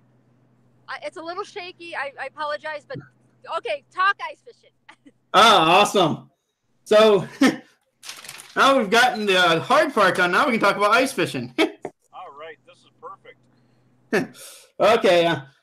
Yeah, when we were talking, we were going to do some. All right, we're going to talk about early ice fishing and ice safety, and we've had a lot of people drown up here this year. It's been sad. We've had like 15 people drown. Good. It's not good at all. I don't understand why people are going out on the ice right now, especially when it was open like less than a week ago in many places. Well, and then there's something to driving. Minnesota's very similar to Michigan. It's a longer state going north to south, and the bottom of Minnesota has less ice than the top of Minnesota always, and southern Minnesota is always the last to develop. So a lot of people will drive to safe ice, and even if you have to go across the bridge, if you have the itch to fish and you got a day off, drive 2-3 hours for a good trip, a safe trip. Oh, yeah. Another thing which I've been seeing going on up here is I don't think people understand the difference between the different types of ice. I mean, you had the clear ice, which we call black ice here in Michigan. Then you had the snow insulated ice, and then you have ice when it's starting to melt off. It turns green because all the frost goes out. And I don't think people understand. We have 5 inches of ice out there, but I can take a spud and go right straight through it right now. Well, yeah. Well, one thing, being an ice guide and I'm out there all the time, I measure ice. So I'm chiseling or drilling a hole and actually measuring it for consistencies. And then every lake is built differently. There's early ice lakes and there's late ice lakes. The shallow waters always freeze first and have the most consistent ice. Now, people want to go to some of the deeper lakes that have more walleye or trout or whatever, but you gotta take the lakes that you can get to. And early ice, no matter where you're at, it's not about I only want to catch this fish. It's about opportunities. And you take any opportunity you can to enjoy the ice. Oh, yeah. And another thing, which I think a lot of people don't understand, is you have to know the lakes. If you don't know the lakes, you could have 4 inches of ice, have a spring in a place, and in that spring, you're going to have like 1.5 inches, 2 inches of ice just because the ice doesn't form the same way over the springs. No, and the buddy network works too. You always put the most energetic person in front with a chisel, and you hammer it real hard in the spot as hard as you can 2 or 3 times, and if water doesn't come up, you got good ice. But if you do that the whole way, you take your time, because early ice, when you don't have a lot of ice, is work, and you can't skip. It's one of those shortcuts that could cost you your life. So you have shortcuts on ice, and then flotation and retractable spikes. I have the Frabill retractable spikes so that I don't stab my fingers, but when I hit them into something, they'll stick in, and you always got to wear your spikes where you can grab them. If you have flotation spikes and you check the ice, you're probably not going to have any problems ever. So that's the key thing is a shortcut costs way too much. Oh yeah, Brian, I completely agree. It's been really sad up here. I mean, there's people out there fishing places where I went out and I checked the ice. I hit it once and I put the spud to it, and there's someone out there fishing, and then just shake your head. Yeah, the best part is when you treat ice with respect, and if you can't read ice, if there's somebody that wants to go ice fishing and you can't read it or understand it, then don't go, or learn it. through talking to other people or reading about it. Education on ice sounds like a simple thing, but it's different than the ice floating around in your drink. One thing to remember is ice does float. Ice is a very powerful force. In some places and states, they actually drive semis with logs on the ice. So it's the age of ice that we have to know. Every lake's different. Some lakes have young ice, which would be thin and dangerous. Other lakes have old ice, which is thicker. And so shallow bodies of water are going to develop it first. So finding out which lakes are shallow, which lake are consistent, and most of your sports shops know what are consistent freeze-up lakes. So that's one thing to remember. Oh yeah, and those guys a lot of times know where the ice is, especially like up here we have Gordon's Baits, which is an absolutely awesome, and they supply most of the minerals to all the bait shops in the area. And I always go in there and I'll always ask them about ice. And there's sometimes in the middle of the year, I mean, the spot where I love to go walleye fishing, it's got the deep river channel, and it's got the current underneath there, and I know there's only a half-inch ice there. Uh-oh. Sorry, I was covering. Sorry. Hang on. All right, sorry about that. Go ahead. Sorry. Yeah, Grant's kind of watching for questions from the audience too at the same time. So let's talk about some of the early ice tactics. I know you want to take the best opportunity. What I always am doing is I'm always looking for the drop-offs and hopefully getting close to where those are, because a lot of times the fish still aren't in those deep waters. They're coming up, especially during early ice, and looking for prey up in the old shallow weed beds. One of the key thing that I always look for early ice, and different species of fish act the same, whether you're in Michigan, whether you're in Wisconsin, Ohio, or Canada, wherever you're at, they have certain needs, and I always start in weed beds. And the weed beds closest to shore. And you can look to the steep breaks or whatever, but if that's going to jeopardize the mission, if you get there and you can't quite get to the steep edge, just look to the weed beds, because even the milfoil or cabbage weed or whatever exists just off the edge of the first break is going to hold the fish. And there are some lakes where the fish dwell in basins, where they're more of insect matter and all the minerals drop over the sides, so the walleyes and pike and bass and everything else are working the edges. But in a lot of lakes from year to year change. But if there's good vegetation, the fish will hold to it.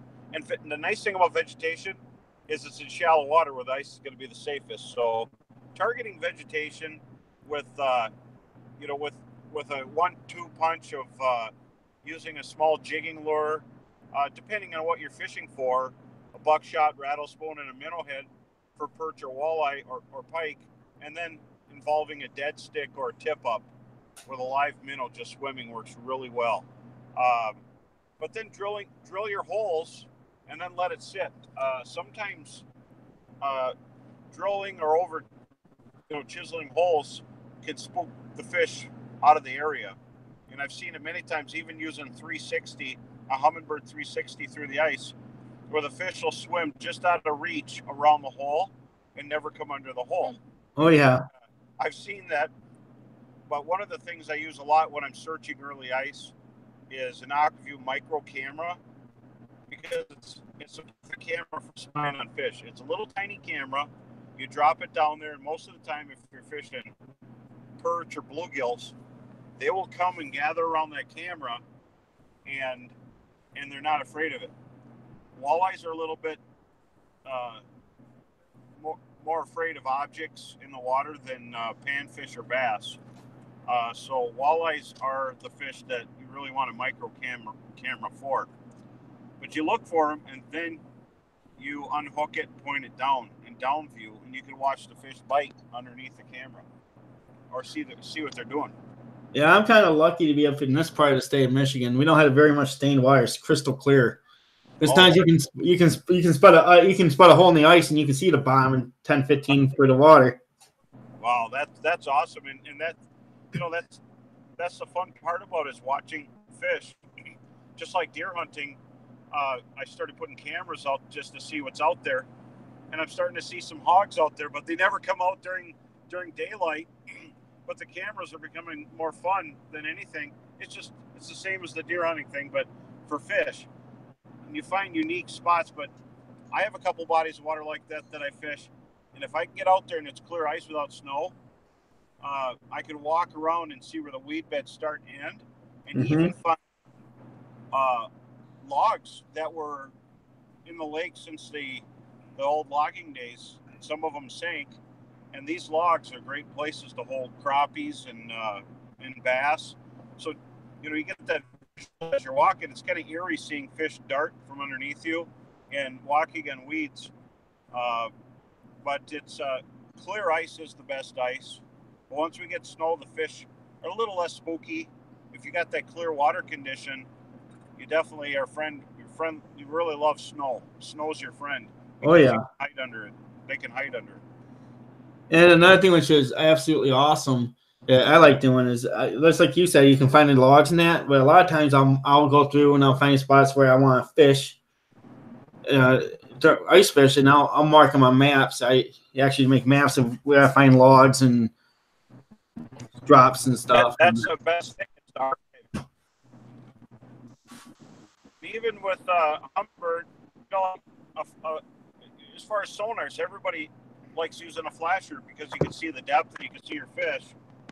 And sonars have been popular since I was a kid.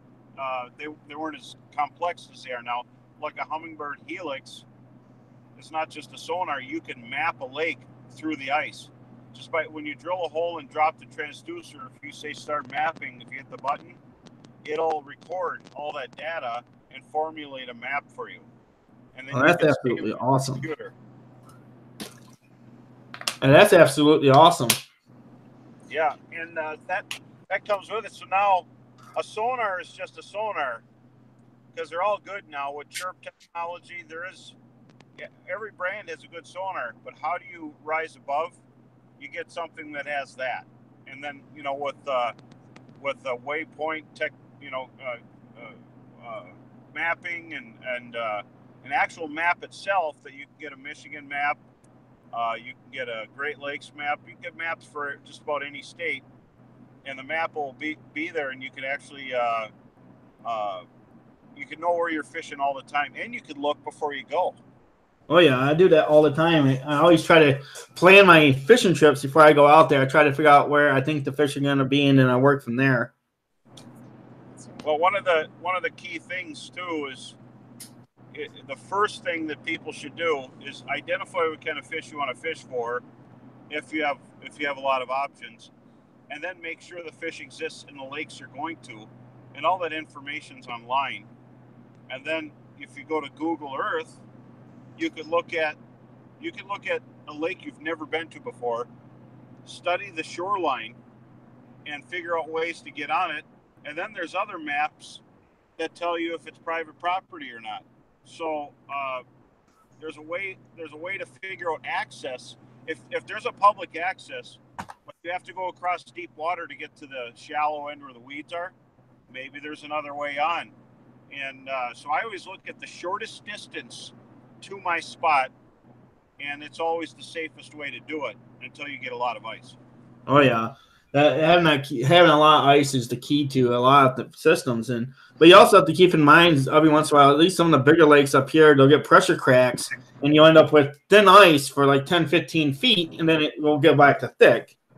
Oh, absolutely, and ice forms different, like we said, on all the different lakes, but deep bodies of water, the Great Lakes, obviously, and then deeper lakes, like in your area, there's some trout lakes not too far away that are really deep and clear, and you get heat vents where the water that sank to the bottom in the fall turnover, some of it seeps up and creates little vents. So there'll be a little area where it looks like there's a lot of bubbles, and the ice is thinner in that spot. And when you have no snow on the ice, you can see it.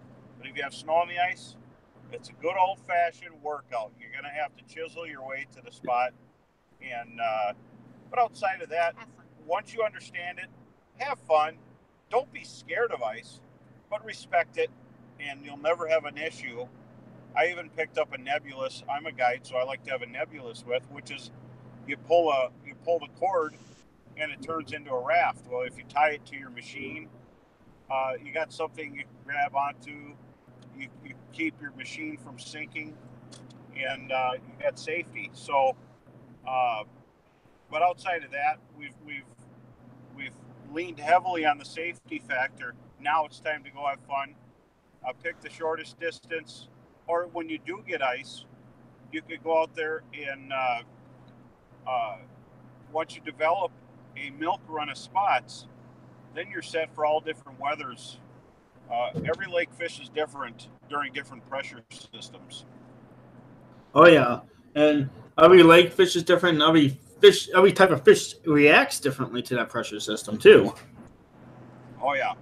Well, and so what's your favorite fish to target in the wintertime? My favorite is by far walleye. That's fun. And not only are they fun to catch, they're good eating too. Oh yeah. That's but the thing. until I get enough. Bluegills. Bluegills are fun too. They for their size, they have heart. They really fight. They're a colorful fish. I mean, let's face it. We're talking about a small fish that's bigger than another small fish. So when you're targeting bluegills, it's not a giant fish. It's not going to sink your. It's not going to sink the ice. We're talking about a fish that, when it's a big one, it's a 10-inch long fish. But we're not targeting little ones. We're targeting big ones because that's part of the sport. It's just like a walleye. You could get a 15-pounder on the Great Lakes, or a 10-pounder on the inland lakes, but you're happy to get small eaters. But a big bluegill, when I target them, I like to catch the 10-inch fish and take pictures, or 11 inchers, and then I release it. But I eat the 8 to 9 inchers because then your lake will always be healthy. So there's target species and everything, but that's the one fish that if you take the biggest ones, the lake will eventually stunt and never right itself. Oh yeah. You could always have big gills, and you'll have bigger keepers by keeping the giants in the lake. So it's a pretty complex formula.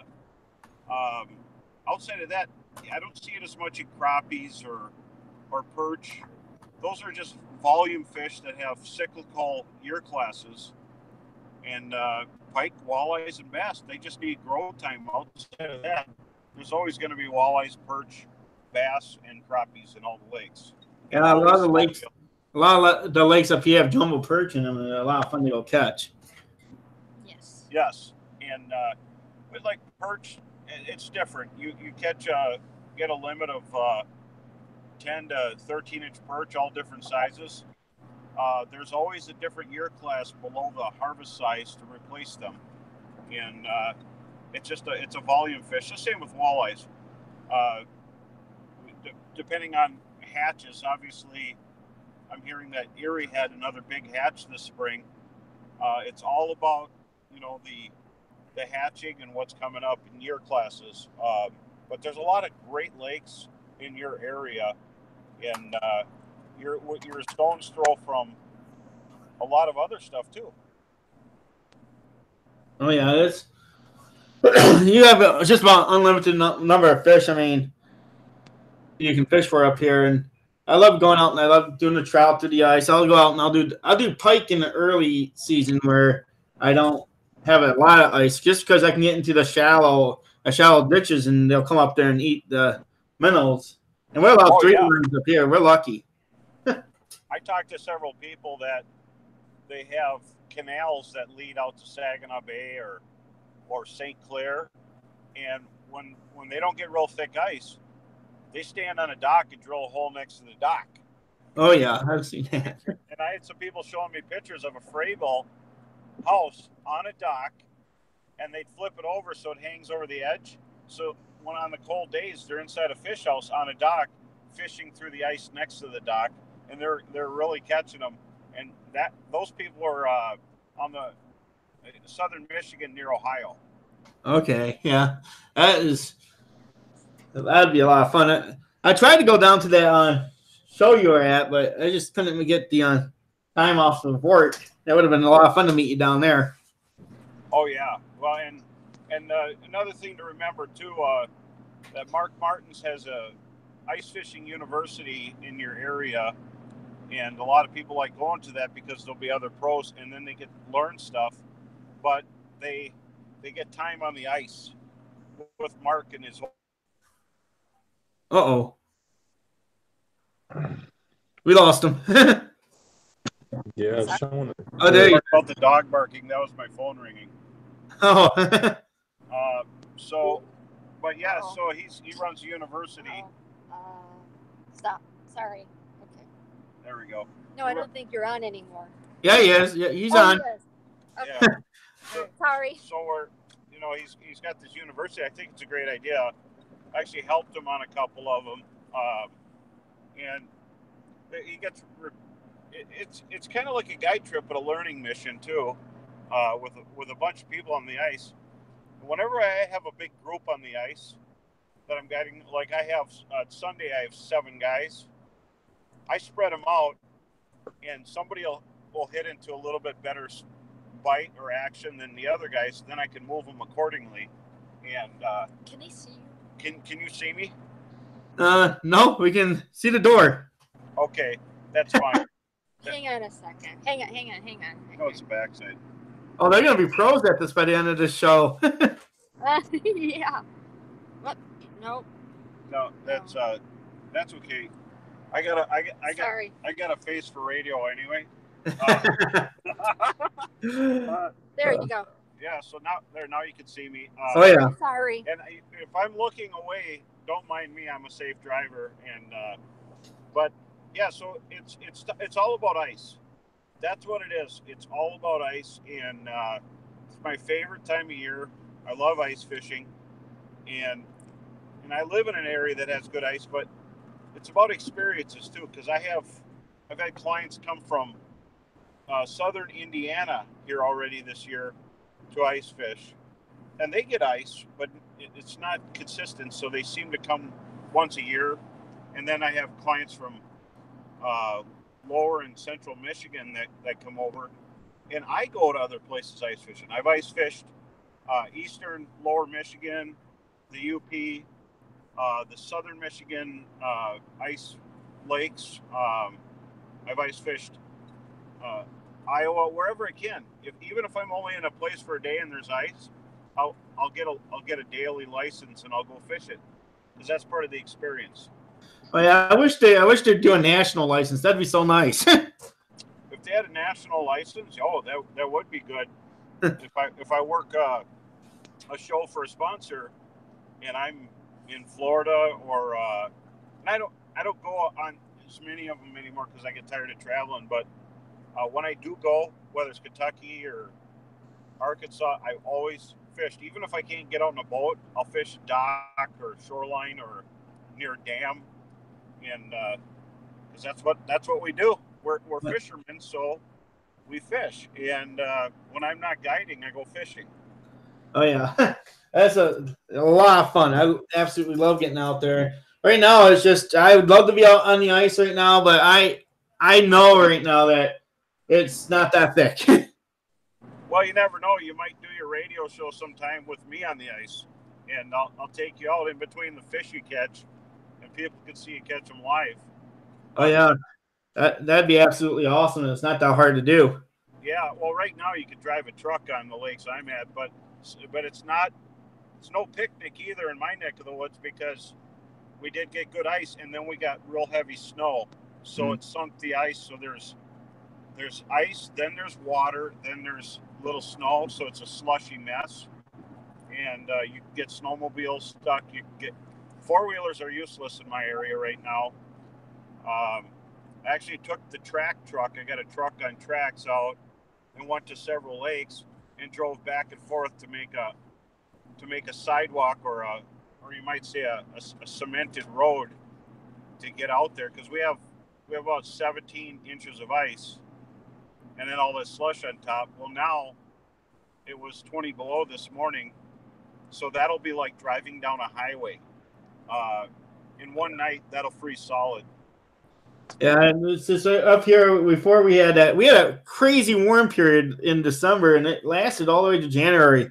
We had 4 inches of ice. I got out and I got to do one ice fishing video. Then it went up to 40 degrees, and a lot of ice went off the lakes, and the places where it was safe, I know got all the green type of ice out there, and I know that ice isn't no good until you get underneath that.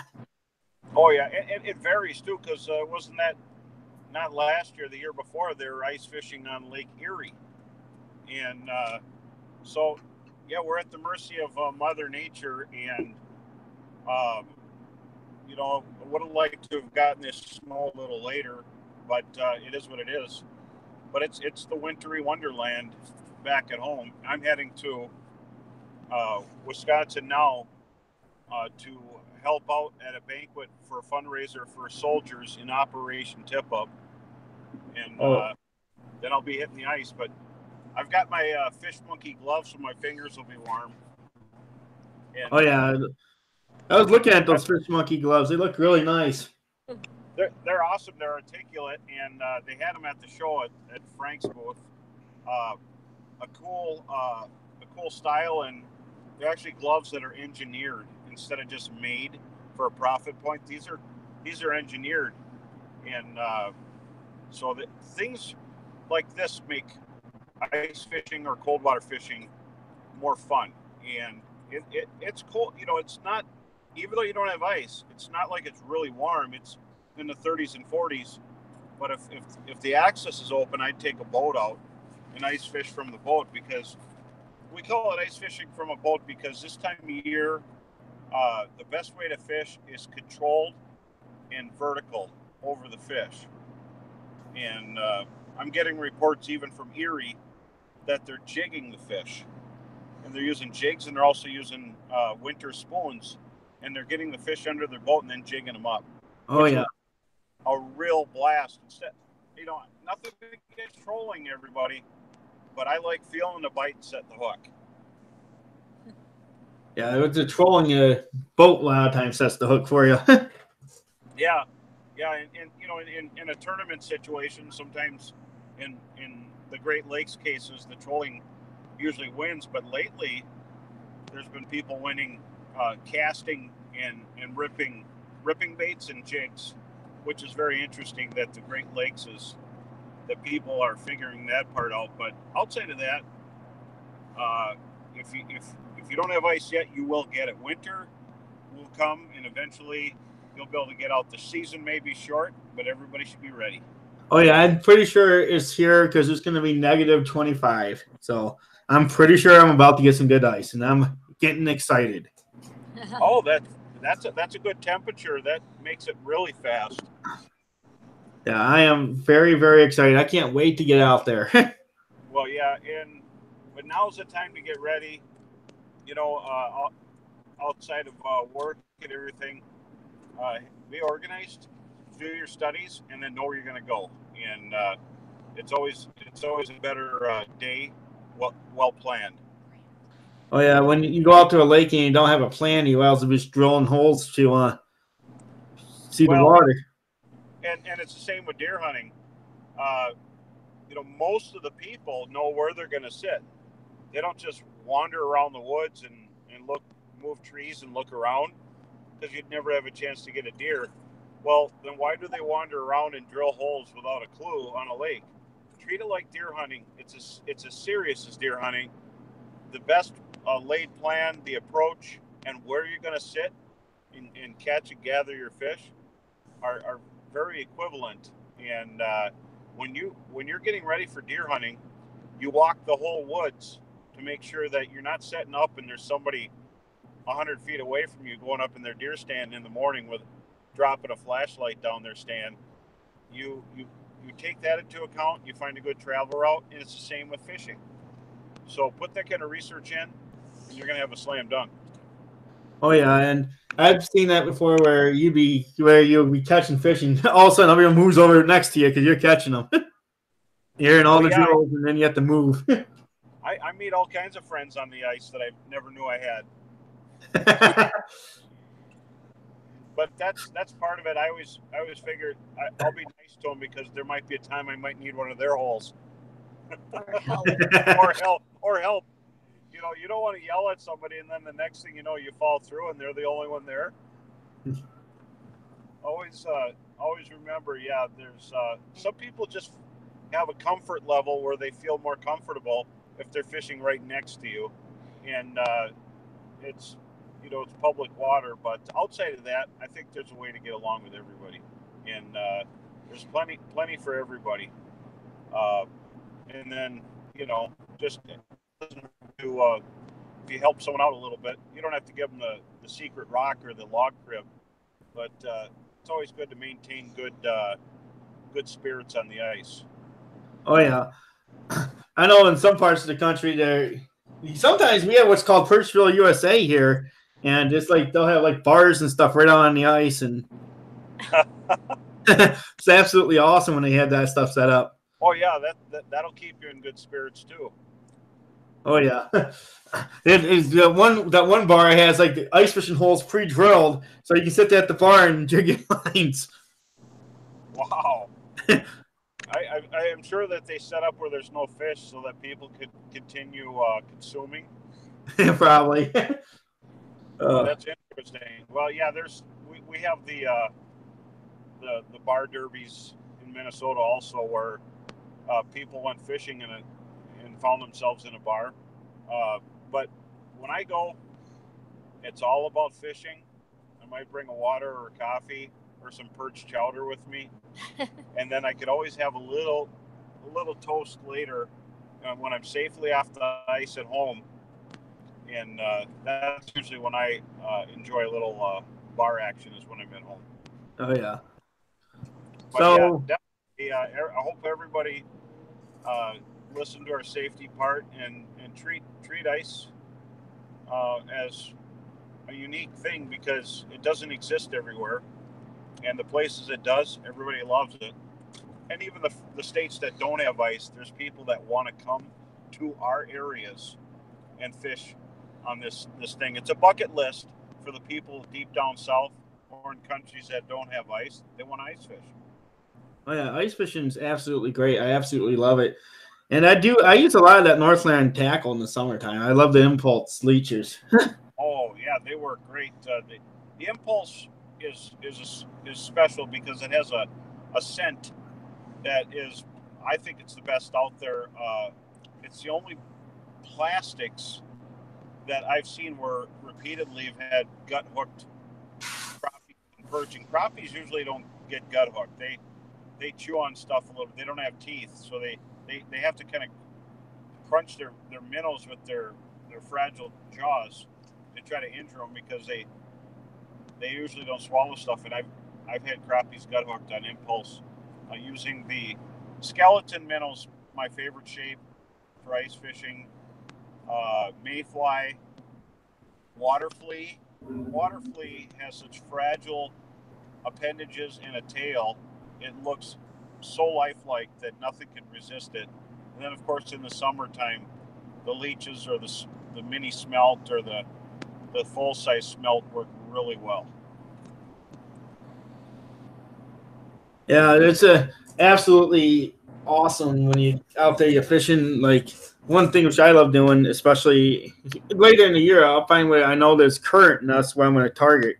A little bit of current and make sure your ice is safe, and that's a lot of times the key in at least backwaters. Oh yeah, well, and just there's ways to do it.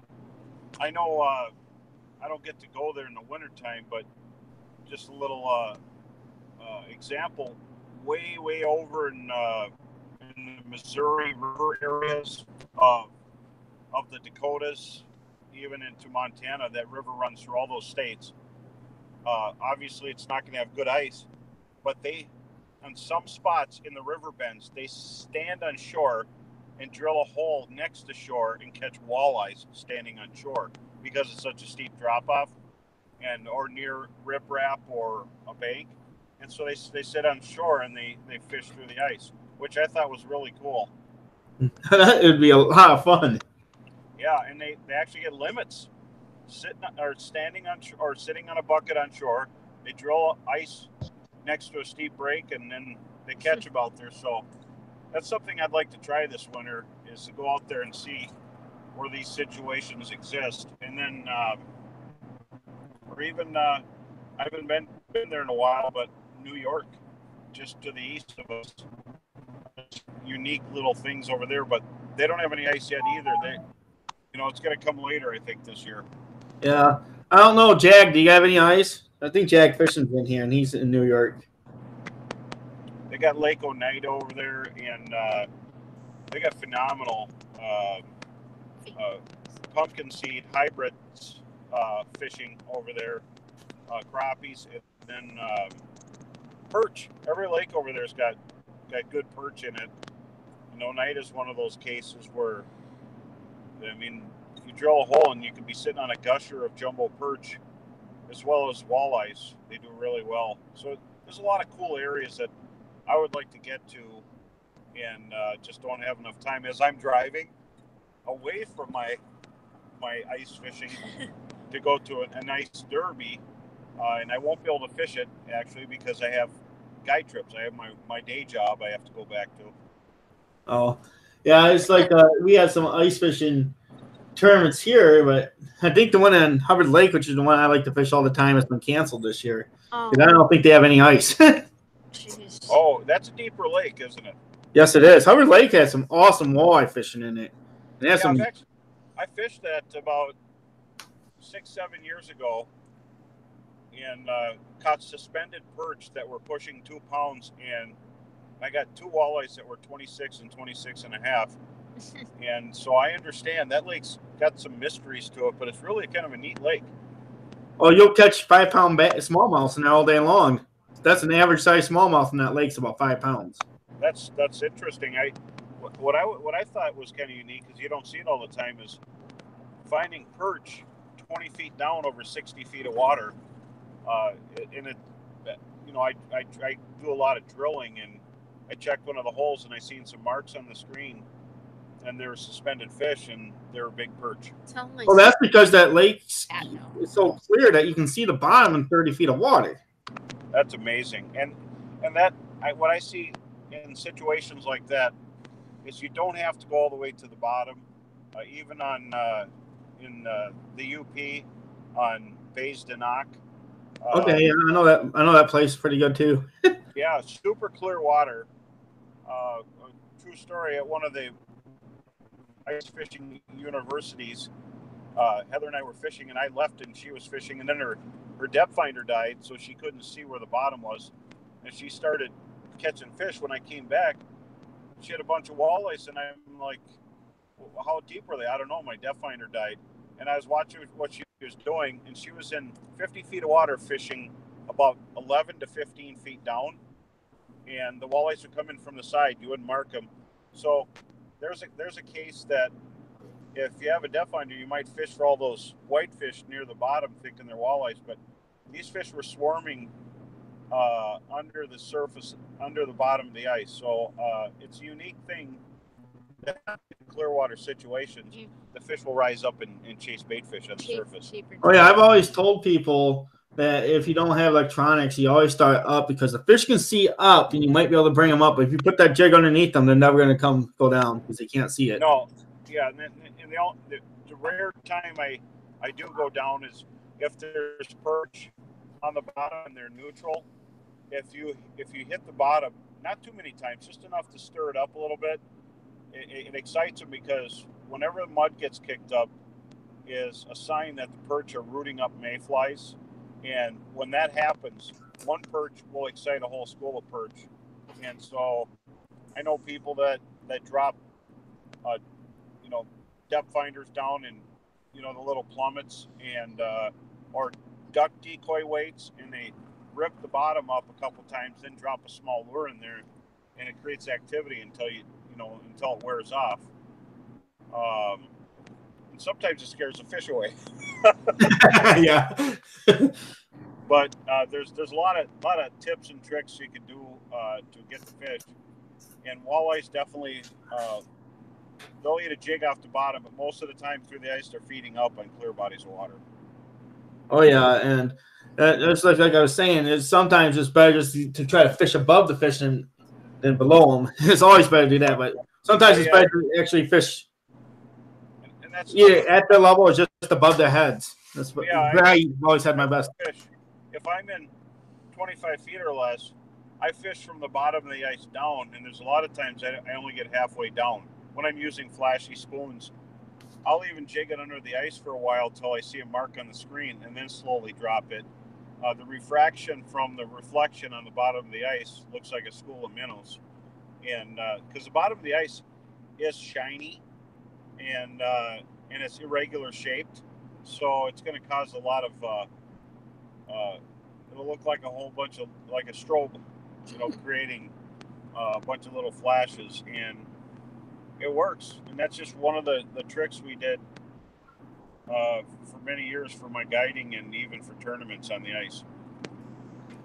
Oh yeah, just the understanding how the ice is created and understanding the lake you're on. If you understand the lake you're on, that's part of the key to catching it. Is. And then if I do well on a lake, once you get your milk run, your list of lakes that you like to fish, I don't beat up one lake till it's toast. I move around. I don't like to fish the same lakes over and over unless they're really giant lakes.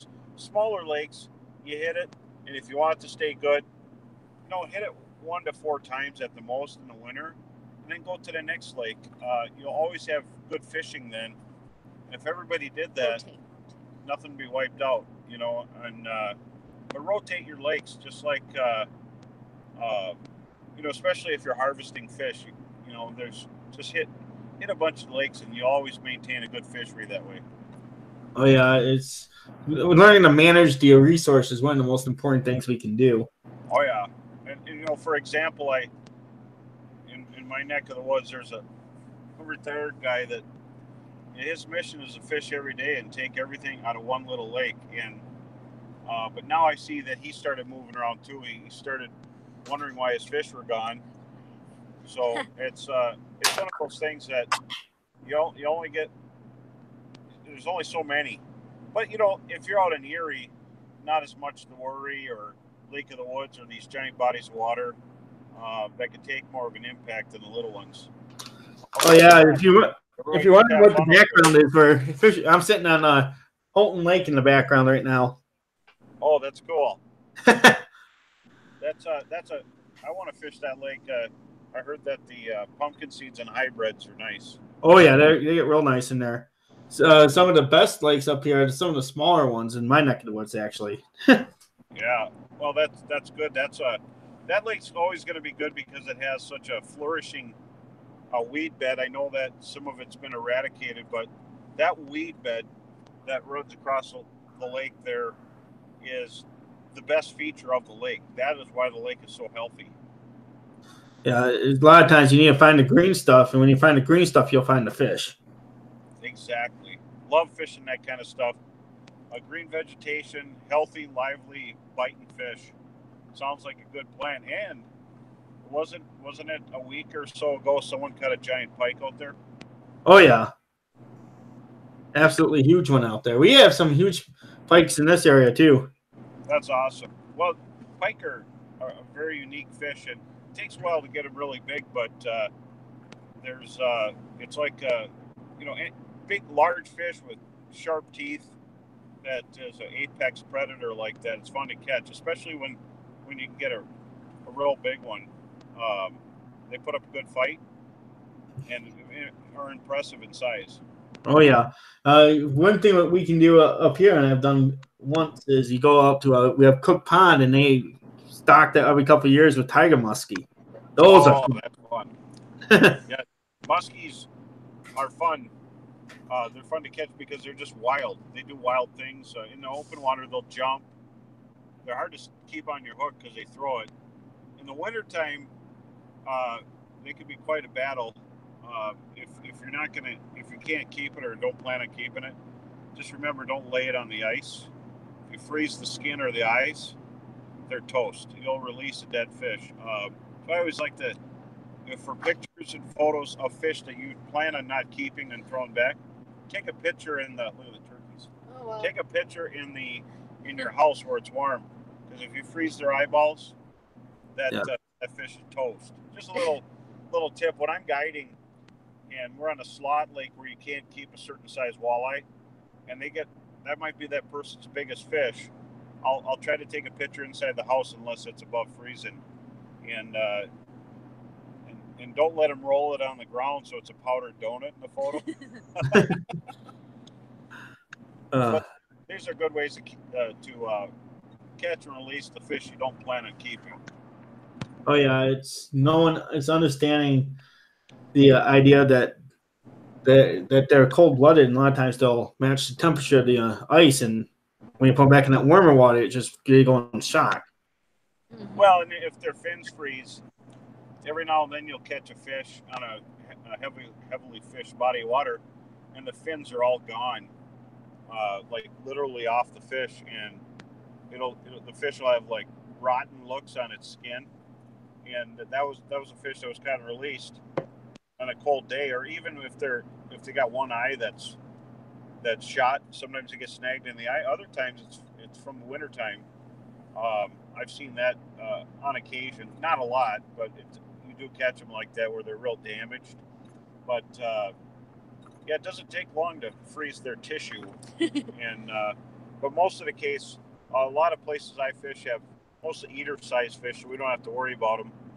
But then you don't want them to freeze because you got to thaw them out, and who wants to freeze a fish?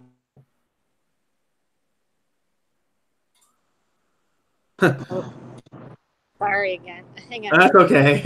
Oh boy. You can hear I had some phone That's calls. me. Hi, how are you? Now, how do I see my mug off of here? There.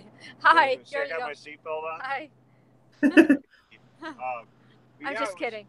So now, so hopefully everybody's excited about ice. I think we've covered pretty much everything. Small baits to use, little gill getters, impulse plastics, wax worms. I like waxies. They're real messy bait, and they draw fish in. Oh yeah, that's my favorite one to use is the waxies, because it's like chum in the water sometimes. Yeah, and the maggots are tough. They stay on your hook well. Maggots are good when the fish need more finesse and smaller size baits. You can't beat using maggots or spikes. I like the red ones, and you could order them online. I order mostly red maggots, and I use those because bloodworms are they'll be red colored, but sometimes translucent white or blue, and you want to match the hatch as much as possible. And you can get those from Vados. Vados will send them right to your door. Oh yeah, I'm always telling people on my show that when they're fishing, to try to match the hatch. It doesn't matter what you're fishing for, matching the hatch is the key a lot of times. Yes, it really is. And walleye fishing, the number one predator-prey relationship would be walleyes and perch. And I know they eat a lot of shiners, they eat alewives, they eat whatever is around gobies, but perch is the number one. So a lot of spoons, if you're have perch patterns, like gold perch patterns, glow perch patterns, natural kind of a lighter perch, darker black barring. Those are always going to be really good, and then you can't beat the shiner pattern. So it sounds like you should have a decent sized box because you're going to have everything. But glow patterns work well, and don't ask me why a glow shot spoon Wonder Bread works, but maybe walleyes think it is Wonder Bread. I don't know, but the Wonder Bread color is a hot color in the Michigan area, and antifreeze, the glow shot spoon actually has that. It's kind of a cross between a green silver. Yeah, my favorite color up here is orange in the winter. And orange is there's a glow shot that's orange. Oh yeah. Chartreuse light stick in it. Crack the light stick, put it in there, and it's ready to go. if I'm on a crowded lake, and then even though I'm in the national forest out in the woods, some of the lakes will have 20, 30 to 100 houses not too far away within sight. I like to fish in I usually bring a Frabill Sentinel or a Bro Sidestep, and I sit in there if we're catching fish for concealment and stealth.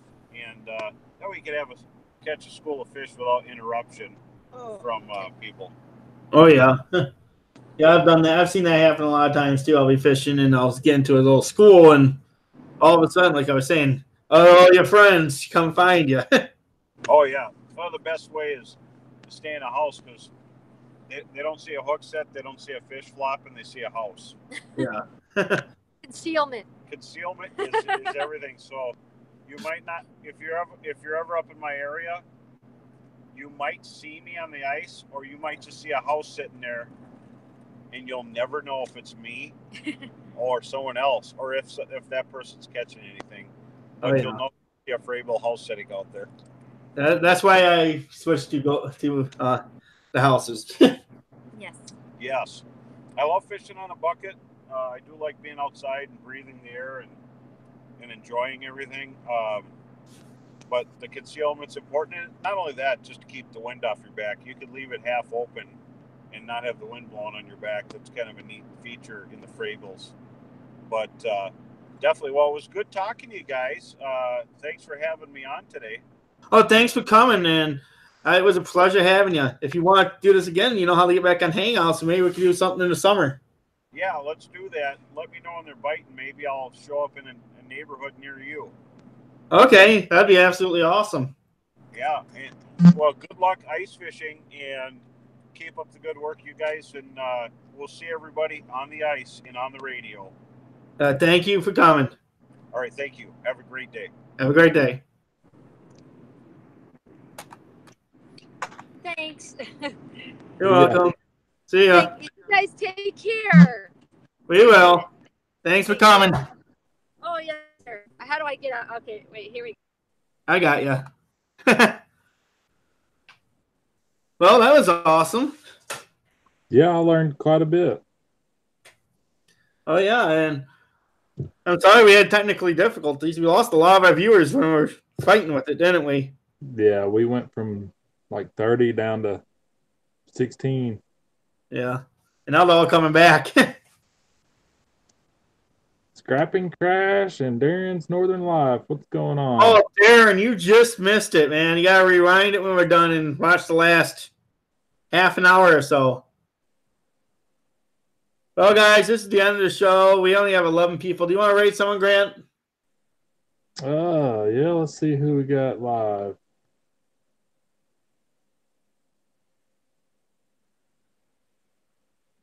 Witch on Wheels, it looks like. It's the only person I've got.